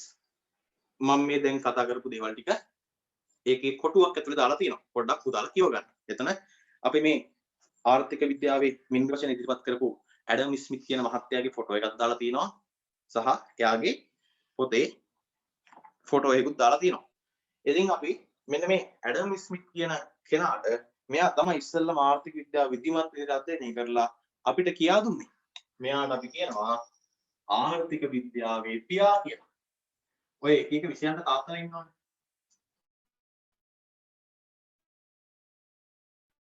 ආර්ථික විද්‍යාවේ පියා කියලා. ඊට පස්සේ මනෝවිද්‍යාවට ඔය වගේ විෂයන් වල පියා කියලා හඳුන්වනවා. ඒක ගෞරව නාමයක් විදියට එයා ඇඩම් ස්මිත් කියන කෙනාව හඳුන්වනවා. හොඳයි. එතනින් පස්සේ ඔන්න දෙවනි පිටුවේ භාගයක් ඉවරයි. ඔතනින් අපි ඊළඟ කොටසට යමු. ඊළඟ කොටසට යමු. ඔන්න ගිය සතියේ ආවෙ නැති යාළුවෝ ටික. ගිය සතියේ එන්න බැරි වුණා කියලා කිව්ව කට්ටිය. මේ සාමාන්‍ය පුතේ කියන්න ඕන මේක පන්තියේදී රෙකෝඩින් එකක් එහෙම ඕනේ නම් ඔයාලට මේ පන්තියේදී මේ අද පන්තියට සම්බන්ධ වෙන්න බැරි නම් හෙට බ්‍රහස්පතින්දා පන්තියේ ළමයිට කිසිම ගැටලුවක් නැහැ. බ්‍රහස්පතින්දා උදේ පන්තියට සම්බන්ධ වෙන්න බැරි නම් සිකුරාදා හවස පන්තියට එන්න පුළුවන්. ප්‍රශ්නයක් නෑ. එන්න බැරි නම් අන්න ප්‍රශ්නයක් තියෙනවා. සිකුරාදා හවස පන්තිය තමයි ඔයාලට තියෙන දෙවෙනි chance එක. ඒ දෙවෙනි chance එක මිස් කරගත්තොත් එහෙම ඔයාලට පාඩම මිස් වෙනවා. මම පාඩමේ මේ ඔයාලා මේ රෙකෝඩින් එකට පුරු කරවන්නේ නැත්තේ පොඩි රෙකෝඩින් එකට මේ පුරු කරොත් එහෙම මේ එකොන් ඉගෙන ගන්න පටන් ගත්ත මුල් කාලේ ඉඳලම එහෙම නැත්නම් මේ A level වල පළවෙනි දවසේ ඉඳන් මේ රෙකෝඩින් එකට ඔයාලා පුරු කරොත් එහෙම පොඩ්ඩක් මේ ඔයාලා කම්මැලි වෙන්න පටන් ගන්නවා සහ මේ වැඩ කරන එක අඩු වෙනවා. ඒක මේ මම හෙට සහ අනිත් පන්තිවල පොඩ්ඩක් ඒක කියන්න මම දැන් කාලේ නැස්ති කරන්නේ නැහැ කියන්නේ. මේ ඒ නිසා මම සාමාන්‍යයෙන් මේ රෙකෝඩින් එකට පුරු කරවන්නේ නැහැ. ඒ නිසා ඔයාලා බ්‍රහස්පතින්දා ඉන්න දරුවෙක් නම් පන්තියට සම්බන්ධ වෙන්න මොකක් හරි සාධාරණ හේතුවකට සම්බන්ධ වෙන්න බැරි නම් මට මෙසේජ් එකක් දාන්න සර් මට පන්තියට එන්න වෙන්නේ නැහැ කියලා. එතකොට ඔයාලට පුළුවන් සිකුරාදා පන්තියට සම්බන්ධ වෙන්න. කිසිම ප්‍රශ්නයක් නැහැ. සිකුරාදා හවස පන්තියට එන්න පුළුවන්. එතකොට සිකුරාදා හවස පන්තියට එන්න බැරි නම් ඔයා මෙසේජ් එකක් දාන්න. සාමාන්‍යයෙන් 6:00ට පන්තිය පටන් ගන්න සිකුරාදාට. 6:00ට පටන් ගන්නවා කියන්නේ 6:45 විතර වෙන්න කලින් මට මෙසේජ් එකක් දාන්න සර් මට අද මෙන්න මේ හේතුව හින්දා පන්තියට එන්න වෙන්නේ නැහැ. ඒක සාධාරණ හේතුවක් වෙන්න ඕනේ. ඉතින් මේ හේතුව හින්දා පන්තියට එන්න වෙන්නේ නැහැ. මට සර් රෙකෝඩින් එක ගන්න පුළුවන් වේද කියලා. හැමදාම පුරුද්දක් විදිහට මේක තියාගන්න එපා. මොකද මේ ඒක ටිකෙන් ටික පාරේ පුරුද්දක් විදිහට ගියොත් එහෙම ඔයා රෙකෝඩින් එක පුරුදු වෙනවා. මේ පන්තිය පැය දෙකේ ඉගෙන ගන්න විදිහෙන් ලබන ඉෆෙක්ට් එකක්. ඔයාලට රෙකෝඩින් එකෙන් ගන්න බෑ. මම දන්නවා රෙකෝඩින් පාඩම් කරලා ඔයාලා රෙකෝඩින් එක වැඩ කරන්නේ කොහොමද කියලා. සාමාන්‍යයෙන් මෙන්න මේ පැය දෙක නම් සාමාන්‍ය ඔයාලා ගෙදර ඉඳගෙන පුටුවක ඉඳගෙන මේ ඉඳගෙන ටියුට් එක පෙරලගෙන මාත් එක්කම නෝට් එක කියාගෙන එහෙම එනවා. රෙකෝඩින් එක අහනකොට විනාඩි 10ක් විතර අහනවා. අම්මා කතා කරනවා නැගිටලා යනවා. තව විනාඩි 10ක් විතර පාඩම් කරනවා ගෙදරට කවුරු හරි එනවා නැගිටලා යනවා. ඊට පස්සේ විනාඩි 15ක් විතර කරගෙන ඉන්නකොට මොකක් හරි යාළුවෙක්ගේ මෙසේජ් එකක් එනවා. මෙසේජ් එක ආවම අන්න එක ටච් කරලා යනවා WhatsApp එකට හරි Facebook එකට. ඒක ඔබ බයිනවා තව ටික පැය භාගයක් විතර ආයෙ ඔබ. ඊට පස්සේ ආයෙ පාර මතක වෙනවා. මම මේ පාඩම කරන ගමන් හිටියේ කියලා ආයෙ ඒකට මතක් කරලා එනවා. ඊට පස්සේ ආයෙ තව පැයක් විතර කරගෙන යනවා. අදට ඇති දැන් බඩගිනි කියලා හිතනවා. ඊට පස්සේ යනවා කන්න. එහෙම නැත්නම් නිදා ගන්න යනවා. එහෙම ගිහලා අන්න පහුවෙනිදා ඉතුරු ටික කරනවා. කිසිම සත පහක ප්‍රයෝජනයක් නැතු වෙනවා. මේ පැය දෙක ඉගෙන ගන්නවා නම් මේ පැය දෙක හොඳට ඔයාලට ඔළුවට යන විදිහට මේ පාඩම ගලාගෙන යන විදිහට මාත් එක්කම ඉගෙනගෙන යන්න පුළුවන්. ඉතින් ඒම ලැබෙන ප්‍රයෝජනේ තියෙන කාර්යක්ෂමතාව රෙකෝඩින් එකක් දැම්මොත් නැහැ. උසස් පෙළ කාලේ මුල ඉඳලම මේ රෙකෝඩින් එකට ඔයාලා පුරුදු කරන්න ගත්තොත් එහෙම මේ මම දන්නවා ඒක තේරුමක් ගන්න. මේ රෙකෝඩින් එක බලලා ඉගෙන ගන්න මේ විෂය ඉගෙන ගන්න ඕනේ මේ මම කැම්පස් යන්න ඕනේ කියලා මේ උන 100%ක්ම තියෙන ළමයි විතරයි. මොකක් හරි හේතුවකට මේ රෙකෝඩින් එක දැන් හිතන්නකෝ මම රෙකෝඩින් එක දානවා සමුදර. රෙකෝඩින් එක බලන්න වෙන්නේ නැහැ. පස්සේ බලනවා කියලා හිතා ඉන්නවා. දන්නේම නැහැ බ්‍රහස්පතින්දා දවසේ එනවා. එහෙම නැත්නම් සිකුරාදා දවසේ එනවා. අනේ රෙකෝඩින් එක බලන්නේ නැතුව ඊළඟ දවසේ පන්තියට එනවා. මෙලොව දෙයක් තේරලා නැහැ. ඉතින් ඒ වගේ මේ අර පොඩි මේ කාර්යක්ෂමතාවයේ අඩුකමක් වෙනවා. මම ඒකින්ද කැමති නැහැ ඔයාලා රෙකෝඩින් එකට පුරුදු කරන්න. කවුරුම හරි ළමයෙක් රෙකෝඩින් එක මේ ඕන නිසා මට මෙන්න මේ හේතුවක් තියෙනවා. අද ගෙදර හදිසියක් වෙලා මම මේ මට ඊයේ පෙරේද යාළුවෙක් කිව්වා මේ දරුවෙක් කිව්වා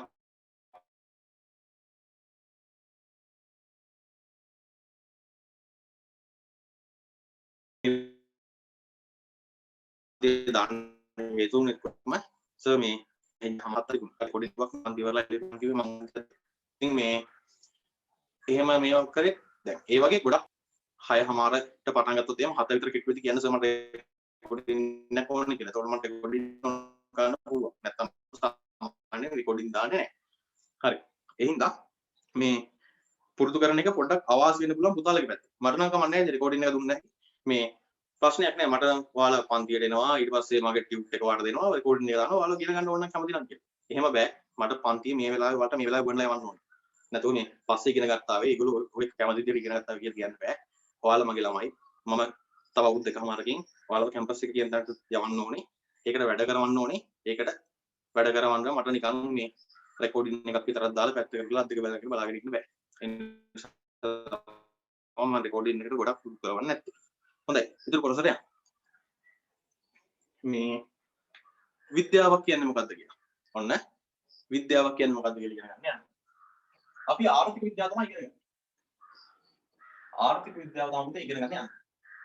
මේ විෂය ඇයි අපි ආර්ථික විද්‍යාව කියලා කියන්නේ? ඇයි මේකට අපි මේ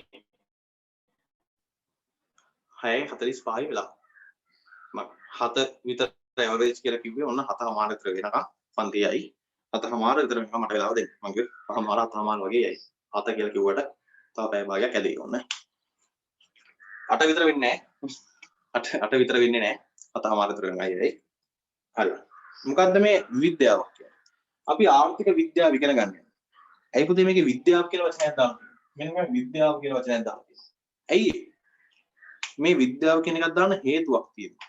එහෙනම් අපි දැන් ඉගෙන ගන්න යන්නේ ඇයි මේ විද්‍යාවක් කියන විෂය මේ ආර්ථික විද්‍යාවක් කියලා කියන්නේ. විද්‍යාවක් කියන්නේ මොකක්ද කියලා ඉගෙන ගන්න යන්නේ. එහෙනම් බලමු මොකක්ද විද්‍යාව කියන්නේ කියලා. ටියුට් එකේ මම ඔයාලට දීලා තියෙනවා නිර්වචනයක්. අපි යාළුවෝ ටික එකතු වෙලා අපි හැදුවා ඊය සතියේ නිර්වචනයක් මේ විද්‍යාවක් කියන එක. ආර්ථික විද්‍යාව පිළිබඳව හැදෑරීමට පෙර අපි විද්‍යාවක් යනු කුමක්දයි හඳුනාගත යුතුය.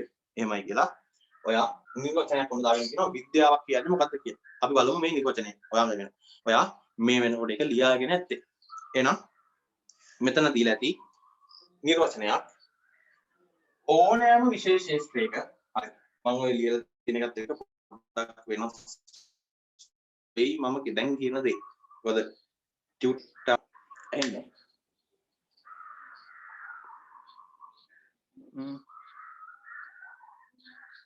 එකනේ දාලා තියෙනවා ඇහෙන්නේ නැහැ කියලා හැමෝටම එහෙමද? දැන් එනවද? කැඩි එන්නේ. හරි.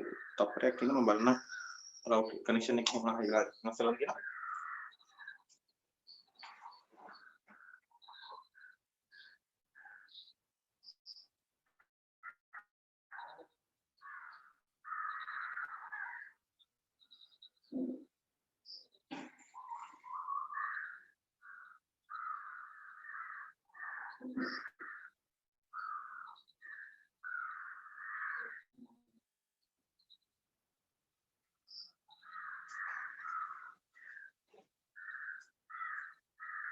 හරි.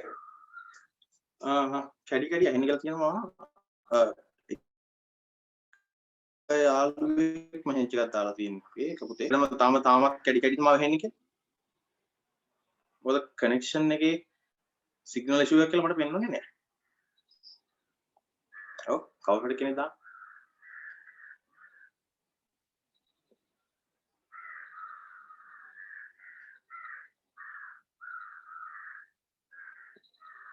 හරි රෙකෝඩින් එක දාන්න මේ එහෙම මේ මැසේජ් එක එනකල් මම ඔන්න කරගෙන යනවා. අයවරක් මොනොත් කියන්න. රයිට්. ඔන්න විද්‍යාව කියන්නේ මොකද්ද කියලා අපි කතා කරන්න හදන්නේ. මෙන්න විද්‍යාවක් කියන්නේ ඕනෑම විශේෂ ශාස්ත්‍රයක ඕනෑම විශේෂ ශාස්ත්‍රයක ඕනෑම විශේෂ ශාස්ත්‍රයක ඕනෑම විශේෂ ශාස්ත්‍රයක පැන නගින ගැටලු වලට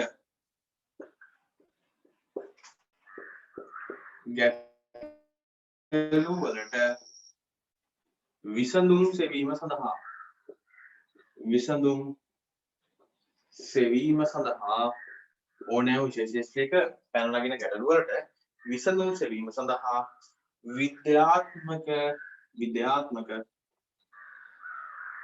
විද්‍යාත්මක ක්‍රමවේදයක් එහෙම නැත්නම් විධික්‍රමයක් කියලා කියනවා. විද්‍යාත්මක ක්‍රමවේදයක් අපි ඔකට කියනවා විධික්‍රම කියලා.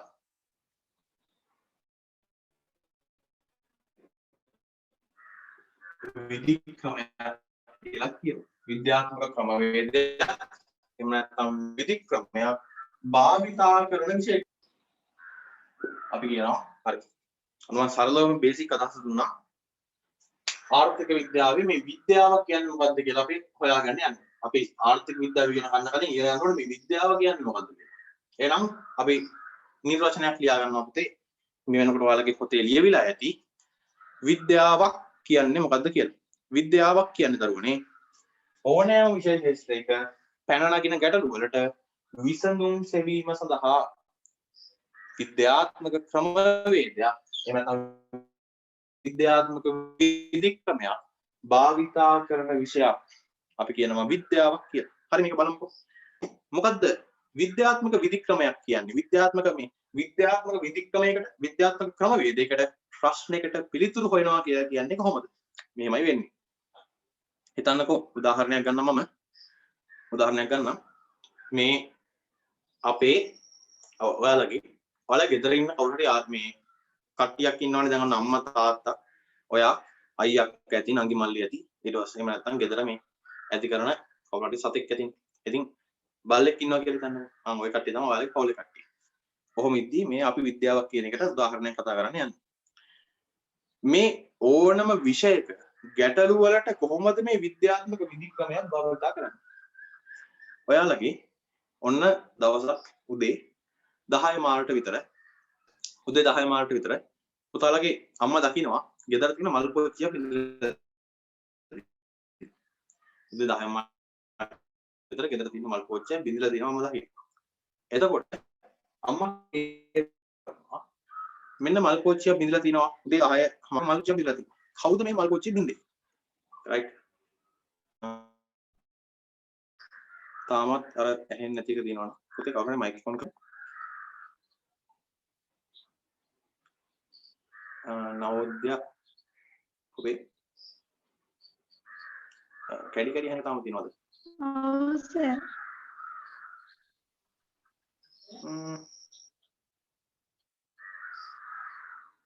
ලොකු ඉෂුව එකක් නම් මට වෙන්නේ නැහැ.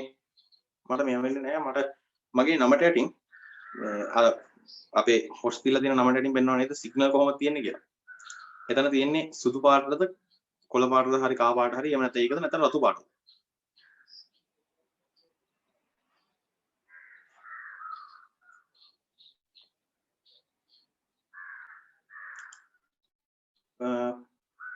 නවද ඒ කොහොමද තියෙන්නේ?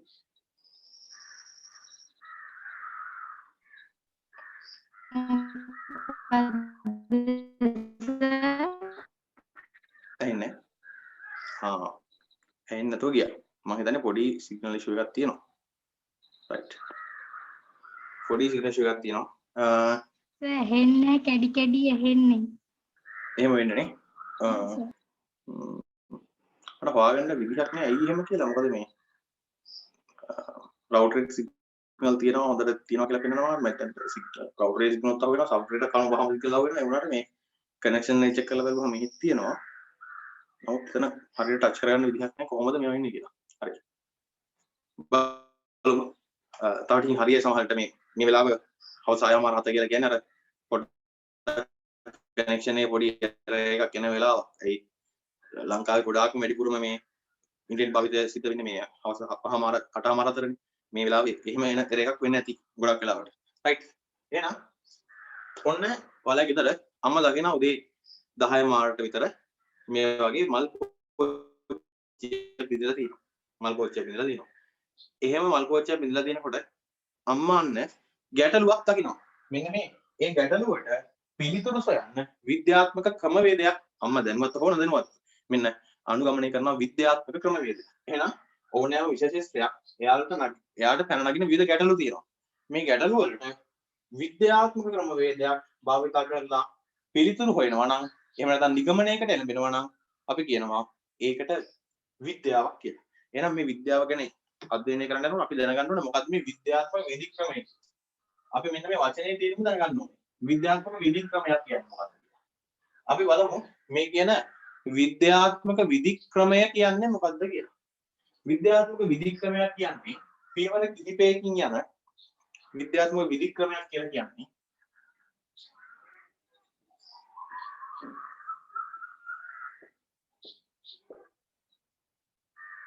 විද්‍යාත්මක විධික්‍රමයක් කියලා කියන්නේ මෙන්න මේ වගේ වැරදිවලයි.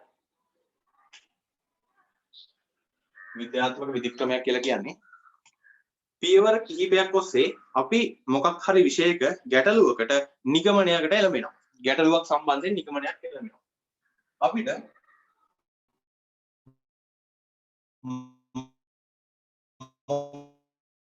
මොකක් හෝ විෂයක් සම්බන්ධයෙන් ගැටලුවක් තියෙනවා. මල් පොච්චිය උදේ 10 මාට අම්මා දකිනවා මල් පොච්චිය බිඳිලා තියෙනවා කියලා. උදේ 10 මාට අම්මා දැක්කම මල් පොච්චිය බිඳිලා තියෙනවා කියලා අම්මා ඒක දිහා බලලා එයාට මතුවෙනවා ගැටලුවක්. කාගේ අතින්ද මේ මල් පොච්චිය බිඳුනේ? අන්න අම්මයි ගැටලුව. කාගේ අතින්ද මේ මල් පොච්චිය බිඳුනේ? එහෙනම් කිසියම් විශේෂ ශාස්ත්‍රයකට අදාළවත් ඔය වගේම ගැටලු නිර්මාණය වෙනවා. ඔයා ආර්ථික විද්‍යාව ගැන කතා කරනවා නම් ඇයි මේ පෙට්‍රල් මිල වැඩි වුනේ? ඇයි මේ පාම් මිල වැඩි වුනේ? ඇයි මිනිස්සුන්ගේ ජීවන වියදම වැඩි වෙලා තියෙන්නේ? ඔය වගේ ප්‍රශ්න එනවා. හැම විෂයකට අදාළම ගොඩාක් විෂයන් වලට අදාළව ඒ විෂයට අදාළ අනුකූල ප්‍රශ්න ගැටලු මතුවෙනවා. එතකොට එහෙනම් පළවෙනිම දේ තමයි මෙන්න ගැටලුව හඳුනා ගන්නවා. ගැටලුව හඳුනා ගන්නවා.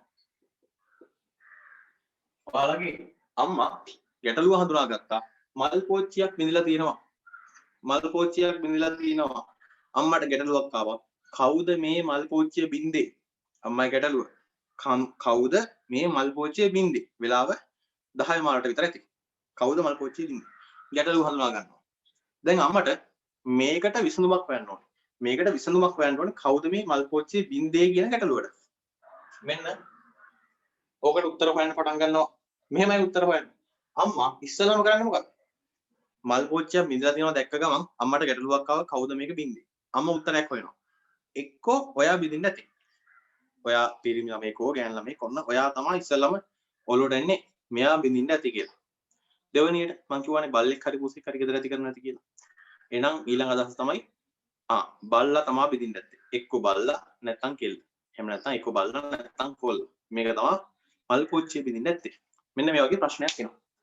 අම්මගේ ප්‍රශ්නයත් එක්කම ඔළුවට උපකල්පනයක් ආවා. පිළිතුරු උපකල්පනයක් ආවා. මේ කොල්ල තමයි මේක බින්දින්න ඇත්තේ. මේ ගෙදර බල්ලා තමයි මේක බින්දින්න ඇත්තේ. උපකල්පනයක් ආවා. ඒකට අපි කියනවා කල්පිත ගොඩනගනවා කියලා.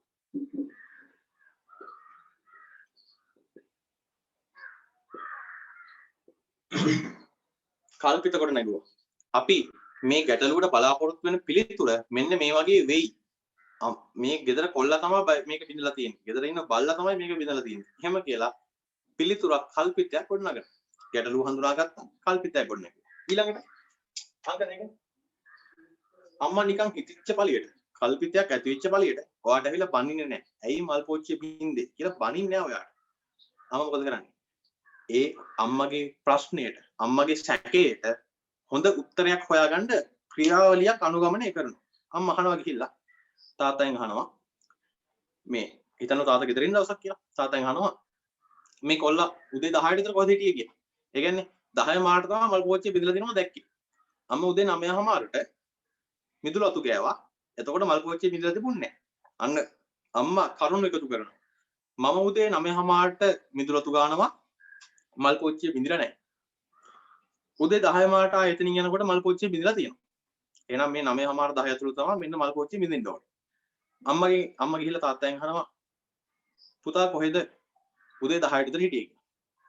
තාත්තා කියනවා පුතා අන්න මිදුලේ සෙල්ලම් කරගෙන හිටියා. උදේ 10ට විතර මම දැක්ක මිදුලේ සෙල්ලම් කරගෙන හිටියා. ඔයා ගිහිල්ලා අම්මා ගිහිල්ලා අයියාගෙන් අක්කාගෙන් හරි නංගිගෙන් මල්ලිගෙන් ගානේ කනවා. මේ පුතා කොයි වෙලාවෙද මේ 10 මාට විතර කොහෙද හිටියේ කියලා. තාත්තෙන් කිව්වා තාත්තා කිව්වා මිදුලේ සෙල්ලම් කරා කියලා. ඊට පස්සේ අම්මා දන්නවා 9 මාට මල් පෝච්චිය බින්දලා තිබුණේ නැහැ. 10 මාට තමයි මල් පෝච්චිය බින්දලා තියෙන්නේ. තාත්තා කියනවා මෙන්න 10ට විතර මෙයා මිදුලේ සෙල්ලම් කරගෙන හිටියා කියලා. අයියාගෙන් අහනවා, මල්ලිගෙන් අහනවා, නංගිගෙන් අක්කාගෙන් අහනවා. මොකද වෙලා තියෙන්නේ කියලා. ඒ කියන්නේ ඔයාව දැක්කද කියලා. එයා කියනවා නැහැ. මම දැක්ක ඔය මිදුල පැත්ත දුවනවා. මම දැක්ක ඔය මිදුල පැත්ත ඇවිදිනවා බල්ලත් එක්ක. එහෙම කියලා මේ අයියා හරි නංගි හරි කියනවා. අන්න අම්මට තව කරුණක් එකතු වුණා. තාත්තා කියනවා 10ට විතර මෙයා මිදුල සෙල්ලම් කරාලු. 9 මාරට මේක කැඩලා තිබුණේ නැහැ. 10 මාළට කැඩලා තියෙනවා. අයියා කියනවා මල්ලි කියනවා මෙන්න මේක මේ වෙලාවේ කැඩලා තිබුණා කියලා. මේ වෙලාවේ මෙයා සෙල්ලම් කරනවා දැක්කා කියලා. ඒ වගේම අම්මා තව කල්පනා කරනවා. උදේ 9:00ට මම මිදුළු අතු කෑවේ.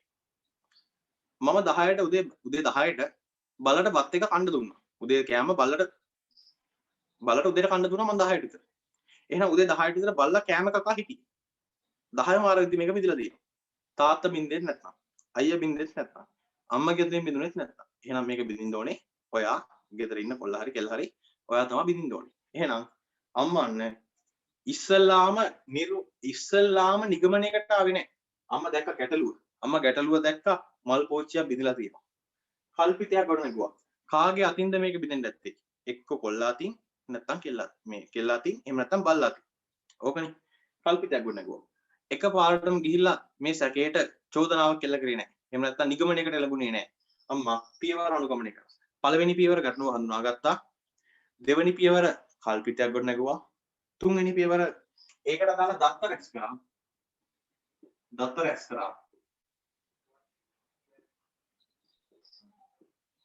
ඒකට දාලා දත්ත රැස් කරා. පළවෙනියටම කල්පිතයක් ගොඩ නගලා මේ පළවෙනියටම ගැටලුව හඳුනාගෙන ඊට පස්සේ ඒකේ කල්පිතයක් ගොඩ නගලා ඊට පස්සේ ඒකට දාලා දත්ත රැස් කරා. මල් පෝච්චිය බිඳලා තියනවා දැක්කා. කවුරු අතින්ද බිඳෙන්නේ නැති කියලා හිතුවා. ඊට පස්සේ අම්මා ගිහිල්ලා තාත්තගෙන් ඇහුවා. අම්මා ගිහිල්ලා අයියාගෙන් ඇහුවා. අම්මා ගිහිල්ලා මල්ලිගෙන් ඇහුවා. ඔයාලා මෙයාලව ඉන්නවා. ඔයාලා මේගොල්ලෝ ඉන්නවා දැක්කද? ඒක ඉස්සෙල්ලා ඇහුවා. දත්ත රැස් කරා.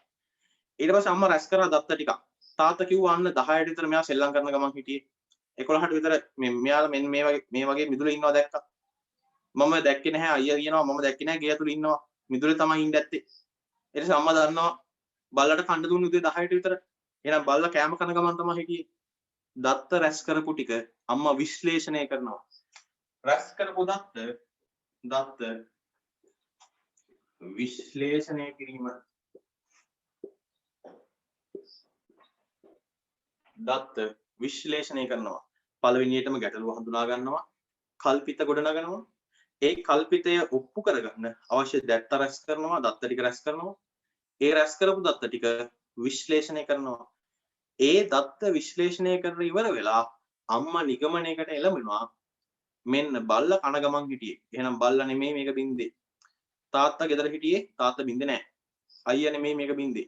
හැමෝම කියන ඔයා මිදුලේ ඉන්නවා දැක්කා කියලා. එහෙනම් මේ මල් පෝච්චියේ මිදලා තියෙන්නේ ඔයා. අම්මා අවසාන නිගමනයකට එළඹෙනවා.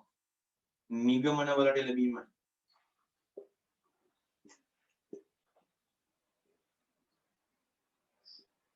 හරි. ඔයාලා මේ වෙනකොට ලියාගෙන තියෙනවා. විද්‍යාත්මක ක්‍රමවේදය කියලා අපේ තුන්වෙනි පිටුවේ මෙන්න මේක ඔයාලා ලියාගෙන ඇති. එහෙනම් මේක ලියාගෙන තියෙනවා. ගැටලුව හඳුනා ගන්නවා, කල්පිත ගොඩනගනවා, දත්ත රැස් කරනවා, විශ්ලේෂණය කරනවා, නිගමන වලට එළඹෙනවා කියලා. පුතේ මෙන්න මේ විවිධ අධීරයන් පහු කරලා තමයි විද්‍යාවක් ගොඩනගන්නේ. මේ විවිධ අධීර පහු කරලා තමයි විද්‍යාවක් ගොඩනගන්නේ. ගැටලුව හඳුනාගත්තා. ඒකට කල්පිතයක් ගොඩනගුවා. ඒ ගොඩනගපු කල්පිතයට අනුව දත්ත රැස් කරා. ඊට පස්සේ මේ දත්ත ටික විශ්ලේෂණය කරා. ඊට පස්සේ නිගමන වලට එළඹුණා. මේ ලෝකේ කිසියම් හෝ විශේෂකදී මෙන්න මේ විද්‍යාත්මක විධික්‍රමය අනුගමනය කරලා ඔයාලා අවසානයේ නිගමනයකට එළඹෙනවා නම් ඔයාට ආර්ථික විද්‍යාව ඇතුලේ ඇතිවන ප්‍රශ්න වලට උත්තර හොයද්දී මෙන්න මේ වගේ ක්‍රමවේදයක් අනුගමනය කරනවා. ගැටලු හඳුනාගෙන කල්පිත ගොඩනගලා දත්ත රැස් කරලා විශ්ලේෂණය කරලා නිගමන වලට එළඹෙනවා. මෙන්න මේ අවස්ථාවන් පහ පහු කරගෙන ඇවිල්ලා ඔයාලා මොකක් හෝ විශේෂයක නිගමන වලට එළඹෙනවා නම් ඒකට කියනවා පුතේ අපි විද්‍යාවක් කියලා. ඒ විෂයට අපි කියනවා විද්‍යාවක් කියලා. මොකද ඒගොල්ලෝ මෙන්න මේ විද්‍යාත්මක විධික්‍රමය කියන ක්‍රමවේදය අනුගමනය කරන නිසා. උදාහරණයක් කියන්නම්.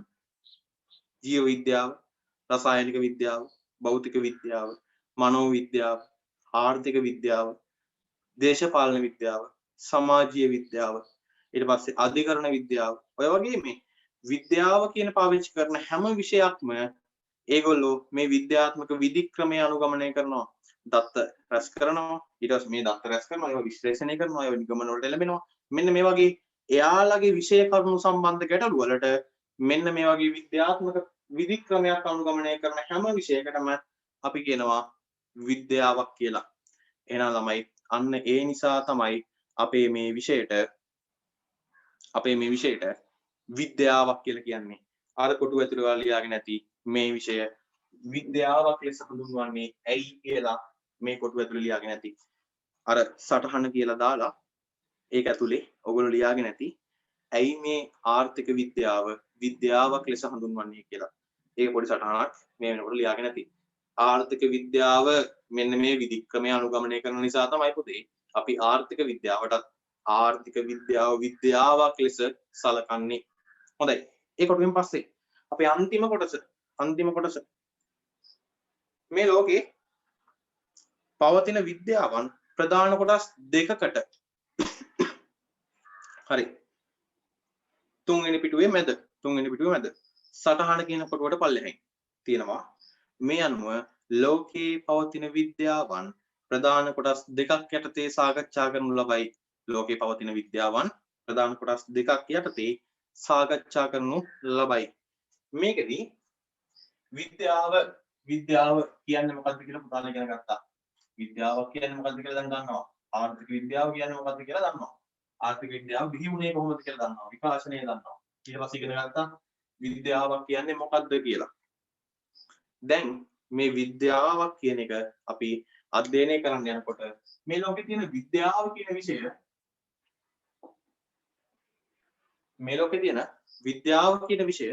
පුතේ අපි කොටස් දෙකකට බෙදනවා. එකක් තමයි ඔයාලගේ ටියුට් එකෙත් මම දාලා තියෙනවා ශුද්ධ විද්‍යාව සහ සමාජීය විද්‍යාව. එකක් තමයි සමාජීය විද්‍යාව.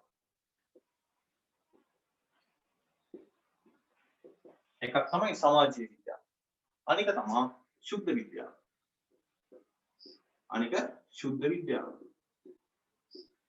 හොඳයි. ඔන්න මේ ලෝකේ තියෙන විද්‍යාවක් කියන ලොකු ප්‍රධාන සංකල්පය. එහෙනම් අර විද්‍යාත්මක ක්‍රමවේදය අනුගමනය කරන හැම විෂයක්ම අපි කිව්වා විද්‍යාවක් කියලා. මෙන්න මේ විද්‍යාවක් කියන විෂය පොදුවේ අරගත්තාම අපිට ලොකු පරාසයක තියෙන විෂයන් ගොඩාක් හම්බ වෙනවා.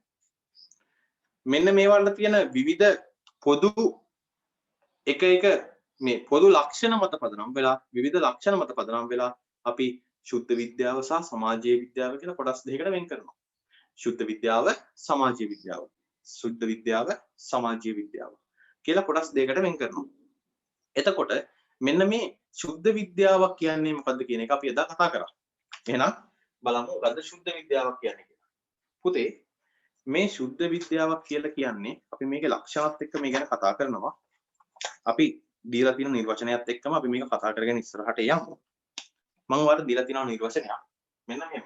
මම ඉස්සෙල්ලා මේ නිර්වචනය මේකේ ලියලා ඒක ගැන ඊට පස්සේ සාකච්ඡා කරන්න යන්න. ඉස්සෙල්ලා නිර්වචනය ලියලා ඊට පස්සේ සාකච්ඡා කරන්න. මොකද ඒ විදිහට හොඳයි කියලා මට හිතෙනවා. සාකච්ඡා කරලා නිර්වචනයට යනකොට වඩා දැන් නිර්වචනේ කතා කරලා සාකච්ඡා කරන එක හොඳයි. මේ වෙනකොට ඔයාලා මේක ලියාගෙන තියෙන හින්දා. ශුද්ධ විද්‍යාවක් කියන්නේ මෙන්න භෞතික කරුණු පිළිබඳව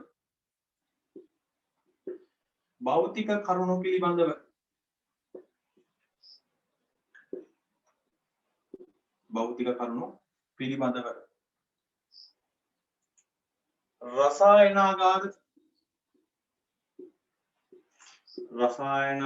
එහෙම නැත්නම් පරීක්ෂණාගාර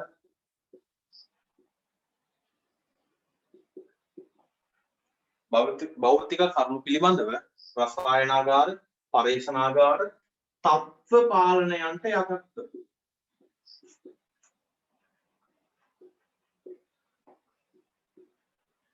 තත්ත්ව පාලනයන්ට යටත්ව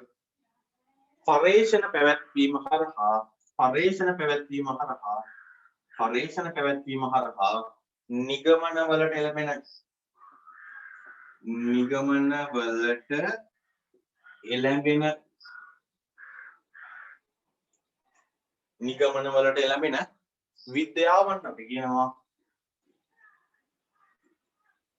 විද්‍යාවන්ට අපි කියනවා ශුද්ධ විද්‍යාවක් කියලා. හරි මේ මොකද්ද මේ ලියලා තියෙන කතන්දරය කියලා අපි දැන් සාකච්ඡා කරමු. හරි මම මේක පොඩ්ඩක් හිටියෙන් බෝඩ් එකේ දැම්මේ. භෞතික කරුණු පිළිබඳව රසායනාගාර පර්යේෂණාගාර තත්ත්ව පාලනයන්ට යටත්ව පර්යේෂණ පැවැත්වීම හරහා නිගමන වලට එළඹෙන විද්‍යාවන් වලට පුතේ අපි කියනවා ශුද්ධ විද්‍යාව කියලා. එහෙනම් බලමු මොකද්ද මේ ශුද්ධ විද්‍යාවක් කියන එකේ අදහස මොකද්ද කියලා. මෙහෙමයි වෙන්නේ.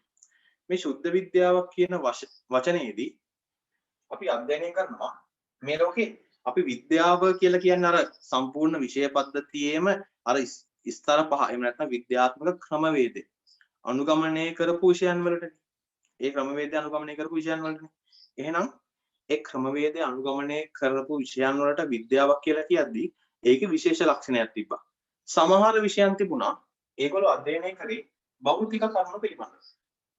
භෞතික කරුණු ගැන.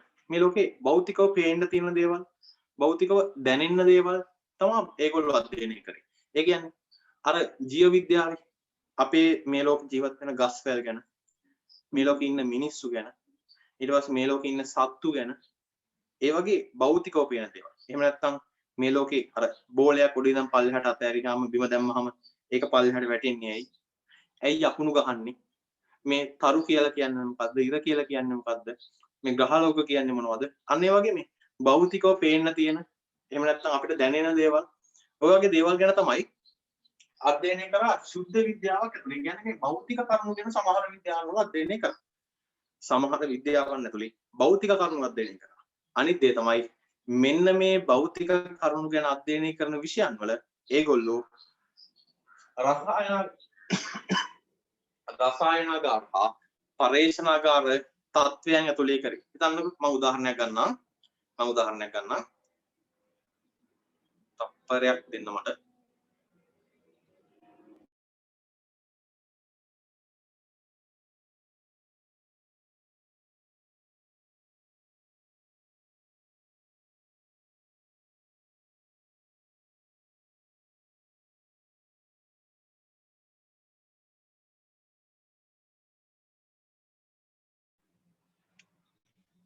හරි. right.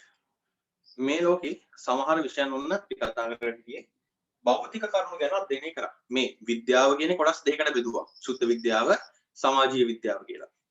සමහර විෂයන් භෞතික කරුණු ගැන අධ්‍යයනය කරන්න පටන් ගත්තා. අපිට පේන, අපිට ඇහෙන, අපිට දැනෙන දේවල් ගැන අධ්‍යයනය කරන්න පටන් ගත්තා. අනික් ලක්ෂණය තමයි ඒගොල්ලෝ මේ දේවල් ගැන අධ්‍යයනය කරන අවස්ථාවේදී ඒගොල්ලෝ මේ දේවල් ගැන අධ්‍යයනය කරනකොට අපි දකිනවා දරුවනේ රසායනාගාර හා පර්යේෂණාගාර ඇතුළේ තත්ත්ව පාලනයන්ට යටත් අධ්‍යයනය කරනවා. අර ඔයාලා දැකලා ඇති වෛද්‍යවරු එහෙම මේ එයාලගේ ඔපරේෂන් තියටර්ස් වලට යන හැටි. එහෙම නැත්නම් අර ශල්‍යාගාර ඇතුළට යන විදිහ ඔපරේෂන් තියටර් එකක් ඇතුළට වෛද්‍යවරයෙක් යනකොට ඔයාලා දැකලා ඇති එයා ඒ ඔපරේෂන් තියටර් එක ඇතුළට යන්නේ මේ වගේ මේ නිකන් අපි ඉන්නා වගේ මේ ඇඳන් ඉන්න ඇඳුම පිටින් මේ පාරේ විදන් ආපු නැත්නම් දාඩිය පෙරාගෙන මේ මහන්සි වෙලා දාඩිය දාගෙන මේ දූවිලි කුණු විස බීජත් එක්ක නෙමෙයි ඇතුළට යන්නේ. එයා ඔපරේෂන් තියටර් එකක් ඇතුළට යන්නේ අර වෙන මේකට ඇඳුමක් ඇඳගෙන මාස්ක් එකක් දාලා ඒකට වෙනම මේ ඔළුවට දාන හැට් එකක් දාලා අත්වලට ග්ලව්ස් දාලා එයා ඒ වෙනුවෙන් වෙනම ලෑස්ති වෙලා සැනිටයිසර් කරගෙන තමයි වෙනම ආරක්ෂිත ඇඳුමක් ඇඳගෙන තමයි එයා ඇතුළට යන්නේ. එතකොට අපි මේ අවස්ථාවට කියන්නේ තත්ත්ව පාලනයක් කියලා. තත්ත්වයන් පාලනය කරලා තියෙනවා. ඔයාට බෑ නිකන් ඇවිදගෙන යන්න අර ડોක්ටර් කෙනෙක් මේව කරන ශල්‍යාගාරයක් ඇතුළට. එහෙම නැත්නම් අපි සාමාන්‍ය ව්‍යවහාරයේ කියන ඔපරේෂන් තියටර් එකක් කියලා. මේ ඔපරේෂන් තියටර් එක ඇතුළට පුතාලට මේ නිකන් ඇවිදගෙන යන්න බෑ. වෙනම නාලා වෙනම ලෑස්ති වෙලා ඒකට පිරිසුදු වෙලා ඒකට වෙනම ඇඳුමක් ඇඳගෙන මාස්ක් එකක් දාලා ඔළුවට දාන ඒ කැප් එකක් දාලා ග්ලව්ස් දාලා තමයි ඇතුළට යන්න ඕනේ. ඉතින් එහෙම යනකොට ඇයි එහෙම ඇතුළට යන්නේ? මේක ඇතුළට විස බීජෙයි, මේක ඇතුළට මේ වෛරස් එයි, බැක්ටීරියා ඇතුළු වෙයි. ඊට පස්සේ අපේ ලෙඩාට ප්‍රශ්නයක් වෙයි. ඒ වගේ ඒ කරුණු මත ඒගොල්ලෝ තත්ත්ව පාලනයකට යටත් කරලා තියෙනවා. එහෙනම් මේ බාහිර බලපෑම් වල බාහිර සිද්ධීන් වල බලපෑමට ලක් වෙන්නේ නැති වෙන්න බැක්ටීරියා වෛරස් වගේ දේවල් ඇතුළට එන්නේ නැති වෙන්න ආසාදනයන් ඇතුළට නැති වෙන්නේ නැති වෙන්න ඒගොල්ලෝ මේ පර්යේෂණාගාරයක් ඇතුලේ රසායනාගාරයක් ඇතුලේ විද්‍යාගාරයක් ඇතුලේ පර්යේෂණ හා රසායනාගාර විද්‍යාගාර තුල තත්ත්ව පාලනයන්ට යටත්ව මෙන්න මේ අපි කිව්ව භෞතික කරුණු ගැන අධ්‍යයනය කරනවා. අපිට ඇහැට පේන, අපිට දැනෙන, අපිට දකින්න, අපිට ඇහෙන දේවල් ගැන රසායනාගාරයක් ඇතුලේ, පරීක්ෂණාගාරයක් ඇතුලේ තත්ත්ව පාලන වලට යටත් වෙලා අර වෛද්‍යවරයා ඔපරේෂන් තියටර් එකට ගියා වගේ තත්ත්ව පාලන වලට යටත් කරගෙන අධ්‍යයනය කරනවා. එහෙම තත්ත්ව පාලනයන්ට යටත්ව පරීක්ෂණ පැවැත්වීම හරහා නිකම්ම ඒක දිහා තත්ත්ව පාලනයට යටත් වෙලා ඒක දිහා බලාගෙන ඉන්නේ නැහැ. ඒගොල්ලෝ තත්ත්ව පාලනයට යටත්ව ඒ ගැන පරීක්ෂණය කරන්න පටන් ගන්නවා. එහෙනම් ඒ පරීක්ෂණයට ලක් කරලා අර අපි කිව්ව විද්‍යාත්මක ක්‍රමවේදය අනුගමනය කරලා අන්තිමට නිගමන වලට එළඹෙන විෂයක්. භෞතික කරුණු ගැන රසායනාගාර, පරීක්ෂණාගාර, තත්ත්ව පාලනයන්ට යටත්ව පරීක්ෂණ වලට එළඹෙන පරීක්ෂණ හරහා භෞතික කරුණු ගැන රසායනාගාර, පරීක්ෂණාගාර, තත්ත්ව පාලනයට යටත්ව පරීක්ෂණය කරලා ඒ හරහා ලැබෙන කරුණු වලින් නිගමන වලට එළඹෙනවා නම් පුතේ අපි කියනවා මේකට ශුද්ධ විද්‍යාවක් කියලා. මම මේකට උදාහරණ ටිකක් දීලා තියෙනවා. ඔයාලා ටික දැනටමත් ලියාගෙන නැති. උදාහරණ ටික දැනටමත් ලියාගෙන නැති. උදාහරණ විදිහට ඔයාලා දාගෙන නැති. ජීව විද්‍යාව, රසායනික විද්‍යාව, භෞතික විද්‍යාව වගේ විෂයන්. ඒ කියන්නේ අපි ජීව විද්‍යාව කතා කරද්දී, භෞතික විද්‍යාව කතා කරද්දී, රසායනික විද්‍යාව කතා කරද්දී මේගොල්ලෝ ගැන අධ්‍යයනය කරනකොට අපි මෙන්න මේ වගේ ලක්ෂණ තිබුණා. ජීව විද්‍යාව කියන්නේ, භෞතික විද්‍යාව කියන්නේ, රසායනික විද්‍යාව කියන්නේ පුතේ භෞතික කරුණු ගැන අධ්‍යයනය කරන එක. මේගොල්ලෝ අධ්‍යයනය කරන්නේ භෞතික කරුණු ගැන. ඒ වගේම මේ අධ්‍යයනය කරන භෞතික කරුණු රසායනාගාර හා පරීක්ෂණාගාර ඇතුලේ තමයි අධ්‍යයනය කරන්නේ. ඔයාලා ජීව විද්‍යාව, භෞතික විද්‍යාව හදානකොට අර පොඩි පන්ති වල ලැබ් එකට ගිහිල්ලා තමයි අධ්‍යයනය කරන්නේ. නැතුව මේ මිදුලට මේ ඉස්කෝලේ පන්ති ඇතුළට වෙලා එහෙම නැත්නම් පන්තියෙන් එළිය පිට්ටනියට වෙලා ඔය අධ්‍යයනය කරේ නැහැ. ඔයගොල්ලෝ අධ්‍යයනය කරේ රසායනාගාර, විද්‍යාගාර, පරීක්ෂණාගාර ඇතුලේ. ඒ වගේම නිකම් අධ්‍යයනය කරෙත් නැහැ. නිකන් ගිහිල්ලා අධ්‍යයනය කරේ නැහැ. ඔයාලා අර සමහර රසායනික ද්‍රව්‍ය අතින් ඇල්ලුවේ නැහැ. ග්ලව්ස් එකක් දාලා ඇල්ලුවේ. එහෙම නැත්නම් වෙන මොකක් හරි විශේෂ උපකරණයකින් ඇල්ලුවේ. මාස්ක් එකක් දාගෙන තමයි සමහර විද්‍යාගාර ඇතුළට යන්නේ. මේකට වෙන ඇඳුමක් දාගෙන තමයි යන්නේ. අර නිල් පාට කෝට් එකක් වගේ ඇඳුමක් දා ගන්නවා. එහෙනම් තත්ත්ව පාලනයන්ට යටත්ව තමයි මේගොල්ලෝ පරීක්ෂණ සිද්ධ කරන්නේ. තත්ත්ව පාලනයන්ට යටත්ව පරීක්ෂණ කරලා නිගමන වලට එළඹෙන විෂයන් වලට අපි කියනවා ශුද්ධ විද්‍යාවන් කියලා. මෙන්න මේ ශුද්ධ විද්‍යාවන් වල පුතේ තව විශේෂ ලක්ෂණයක් තියෙනවා. ඒ කියන්නේ මේ ශුද්ධ විද්‍යාවක් ඇතුලේ එළඹෙන නිගමන කාලයෙන් කාලයට, ප්‍රදේශයෙන් ප්‍රදේශයට වෙනස් වෙන්නේ නැති 100% ස්ථිර වේවා. ඒකත් ඔයාලා මේ වෙනකොට නෝට් එකේ පල්ල හදාගෙන නැති. මෙහිදී තරුවක් දාලා ලස්සනට ලියාගෙන නැති. මෙහිදී එළඹෙන නිගමන කාලයෙන් කාලයට, ප්‍රදේශයෙන් ප්‍රදේශයට වෙනස් නොවන 100% නිවැරදි නිගමන කියලා. ඒක මෙහෙමයි වෙන්නේ.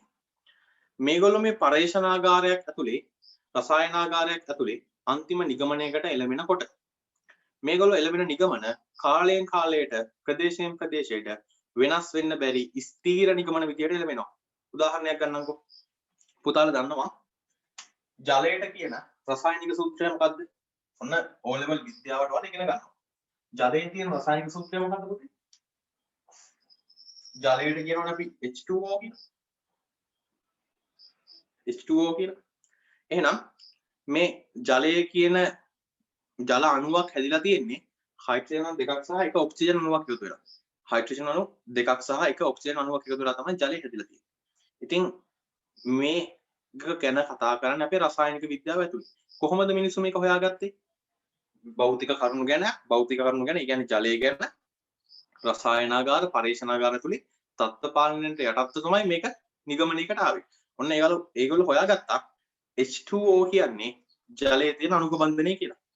මේක කාලයෙන් කාලයට, ප්‍රදේශයෙන් ප්‍රදේශයට, එහෙම නැත්නම් අවුරුද්දෙන් අවුරුද්දට වෙනස් වෙන දෙයක් නෙමෙයි.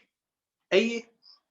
ඔයාලා තව අවුරුදු 100ක් ගිහිල්ලා, අවුරුදු 50ක් ගිහිල්ලා, තව මාස ගාණක් ගිහිල්ලා හොයලා බලනවා ජලයේ අණුක බන්ධනය මොකක්ද කියලා.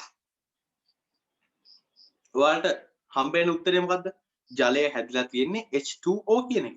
එහෙනම් ඒක අවුරුද්දෙන් අවුරුද්ද වෙනස් වෙන්නේ නැහැ. අවුරුදු 100ක් විතර පරණ මොකක් හරි බෝතලයක තිබිලා ඔයාලට වතුර ටිකක් හම්බ වෙනවා. ඔයා ඒක චෙක් කරලා බලනවා. ඒකෙත් තියෙන ওই විදියටමයි. ඔයා ලංකාව ඔයාලේ ගෙදර තියෙන බොන වතුරකින් ටිකක් අරන් ගිහලා චෙක් කරනවා. ඒකෙත් කොහොමයි? යාළුවාගේ ගෙදරින් වතුර ටිකක් කිල්ල ගන්නවා. ඒකෙත් එහෙමයි. ඔයා වෙන රටකට ගිහිල්ලා වතුර ටිකක් කිල්ල ගන්නවා. ඒකෙත් එහෙමයි. ඔයා ගිහිල්ලා මේ අයිස් කැට විදිහට තියෙන වතුර ටිකක් අරගෙන ඇවිල්ලා ඒක චෙක් කරලා බලනවා. ඒත් එහෙමයි තියෙන්නේ. එහෙනම් පුතේ මෙන්න මේ සුද්ධ විද්‍යාවක් ඇතුලේ එළඹෙන නිගමන 100ට 100ක් ස්ථීර වෙච්ච නිගමන වෙනවා. කාලයෙන් කාලයට වෙනස් වෙන්නේ නැහැ. ඒ වගේම ප්‍රදේශයෙන් ප්‍රදේශයට වෙනස් වෙන්නේ නැහැ. අපි ජීව විද්‍යාව ඇතුලේ මොකද කරන්නේ? ජීව විද්‍යාව ඇතුලේ මිනිස්සු ගැන අධ්‍යයනය කරනවා.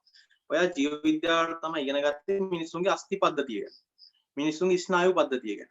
මිනිස්සුන්ගේ තියෙන මේ ආහාර ජීවන පද්ධතිය ගැන. ඒවා ගැන ඉගෙන ගත්තේ එහෙනම් ජීව විද්‍යාව ඇතුලේ. එතකොට ඒකේදී ඔයා ඉගෙන ගත්තා මම මෙහෙම මූණට ඇඟිල්ල තියෙනකොට මට දැනෙනවා මම මේ මූණ මං අල්ලනවා. ඒක මට දැනෙනවා. ඊට පස්සේ ඔයාට කවුරු හරි කතා කරනකොට පිටට මෙහෙම අත් තියලා කතා කරනකොට කවුරු හරි ඔයාට දැනෙනවා කවුරු හරි මට කතා කරනවා.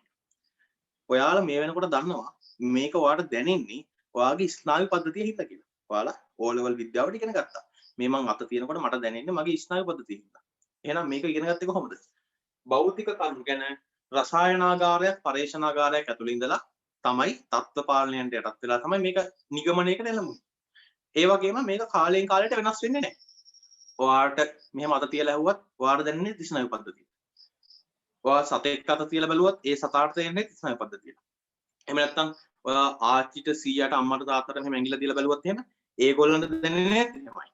වෙන රටක ඉන්න මිනිස්සෙක් අත තිබ්බත් ඒ මිනිස්සයාට දැනෙන්නේ මේ ස්නායු පද්ධතිය කියලා. එහෙනම් මෙන්න කාලයෙන් කාලයට ප්‍රදේශයෙන් ප්‍රදේශයට රටින් රටට මේක වෙනස් වෙන්නේ නැහැ. කවුරු හරි කෙනෙක්ට ඔයා මෙහෙම ඇඟිල්ල තිබ්බහම මේක දැනෙන්නේ එයාගේ ස්නායු පද්ධතියට නෙමෙයි වෙලා. ඒකයාගේ අස්ථි පද්ධතියට දැනෙලා. එහෙම නැත්නම් එයාගේ පෙනහළු වලට දැනෙලා. එයාගේ ආහාර ජීර්ණ පද්ධතියට ඒවට දැනෙන්නේ නැහැනේ මේ මිනිස්සෙක් අල්ලනවා කියන එක. ස්නායු වලට දැනෙන දේවල්. එහෙනම් ඒක අපි නිශ්චිතවම ඉගෙනගෙන තියෙනවා නිගමනයකට එළමිලා තියෙනවා. මිනිස්සුන්ට දැනෙන දේවල් දැනෙන්නේ ස්නායු වලට කියලා. එහෙනම් මේක කාලයෙන් කාලයට ප්‍රදේශයෙන් ප්‍රදේශයට පුද්ගලයාගෙන් පුද්ගලයාට වෙනස් වෙන දේවල් නෙමෙයි. මේවා ස්ථීර දේවල්. එහෙනම් මේ සුද්ධ විද්‍යාවේ තියෙන අමුතු ලක්ෂණයක් තමයි මේගොල්ලෝ මේ එළඹෙන නිගමන කාලයෙන් කාලයට ප්‍රදේශයෙන් ප්‍රදේශයට පුද්ගලයාගෙන් පුද්ගලයාට වෙනස් වෙන්නේ නැති ස්ථීර වූ නිගමන වීම. මේවා කාලයෙන් කාලයට ප්‍රදේශයෙන් ප්‍රදේශයට වෙනස් වෙන්නේ නැහැ. මේවට කියනවා පුතේ 100ට 100ක් ස්ථීර නිගමන කියලා. එහෙනම් ඔන්න ඔය තැන දක්වා තමයි ඔයා නෝට් එක දාගෙන තියෙන්නේ. ඔය තැන දක්වා තමයි අපි මේ වෙනකොට කතා කරගෙන ආවේ. මෙතනින් පස්සේ ඉස්සරහට අධ්‍යයනය කරගෙන යනවා අපි මේ සමාජ විද්‍යාව කියන්නේ මොකද්ද කියලා. එහෙනම් අපි හෙට සහ අනිද්දා දවසේ මෙන්න මේක කතා කරනවා. සමාජීය විද්‍යාව කියන්නේ මොකද්ද කියලා හෙට සහ අනිද්දා දවසේ කතා කරනවා. ළමයි කීප දෙනෙක් මගෙන් ඉල්ලුවා මට ඒක කියා දෙන්න සර් රෙකෝඩින් එකක් එහෙම නැද්ද කියලා. අහපු නිසායි මට එන්න බැරි වුණා කියන නිසා මම මේ විශේෂ පන්තිය දැම්මේ. එහෙම නැතුව සාමාන්‍යයෙන් මම හැමදාම හැම සතියකම එහෙම කරන්නේ නැහැ. ඒ නිසා මේ ඔන්න විශේෂ පන්තියක් ගන්නවා. ඔයාලට මේ ගිය සතියේ කවර් වෙච්ච නැති ටික කවර් කරලා දුන්නා. අලුතෙන් සම්බන්ධ වෙච්ච දරුවෝ ටිකට අපි කිසිම පාඩුවක් වෙන්නේ නැතුව පාඩමේ මුල ටික නැවත වතාවක් ආවරණය කරලා දුන්නා.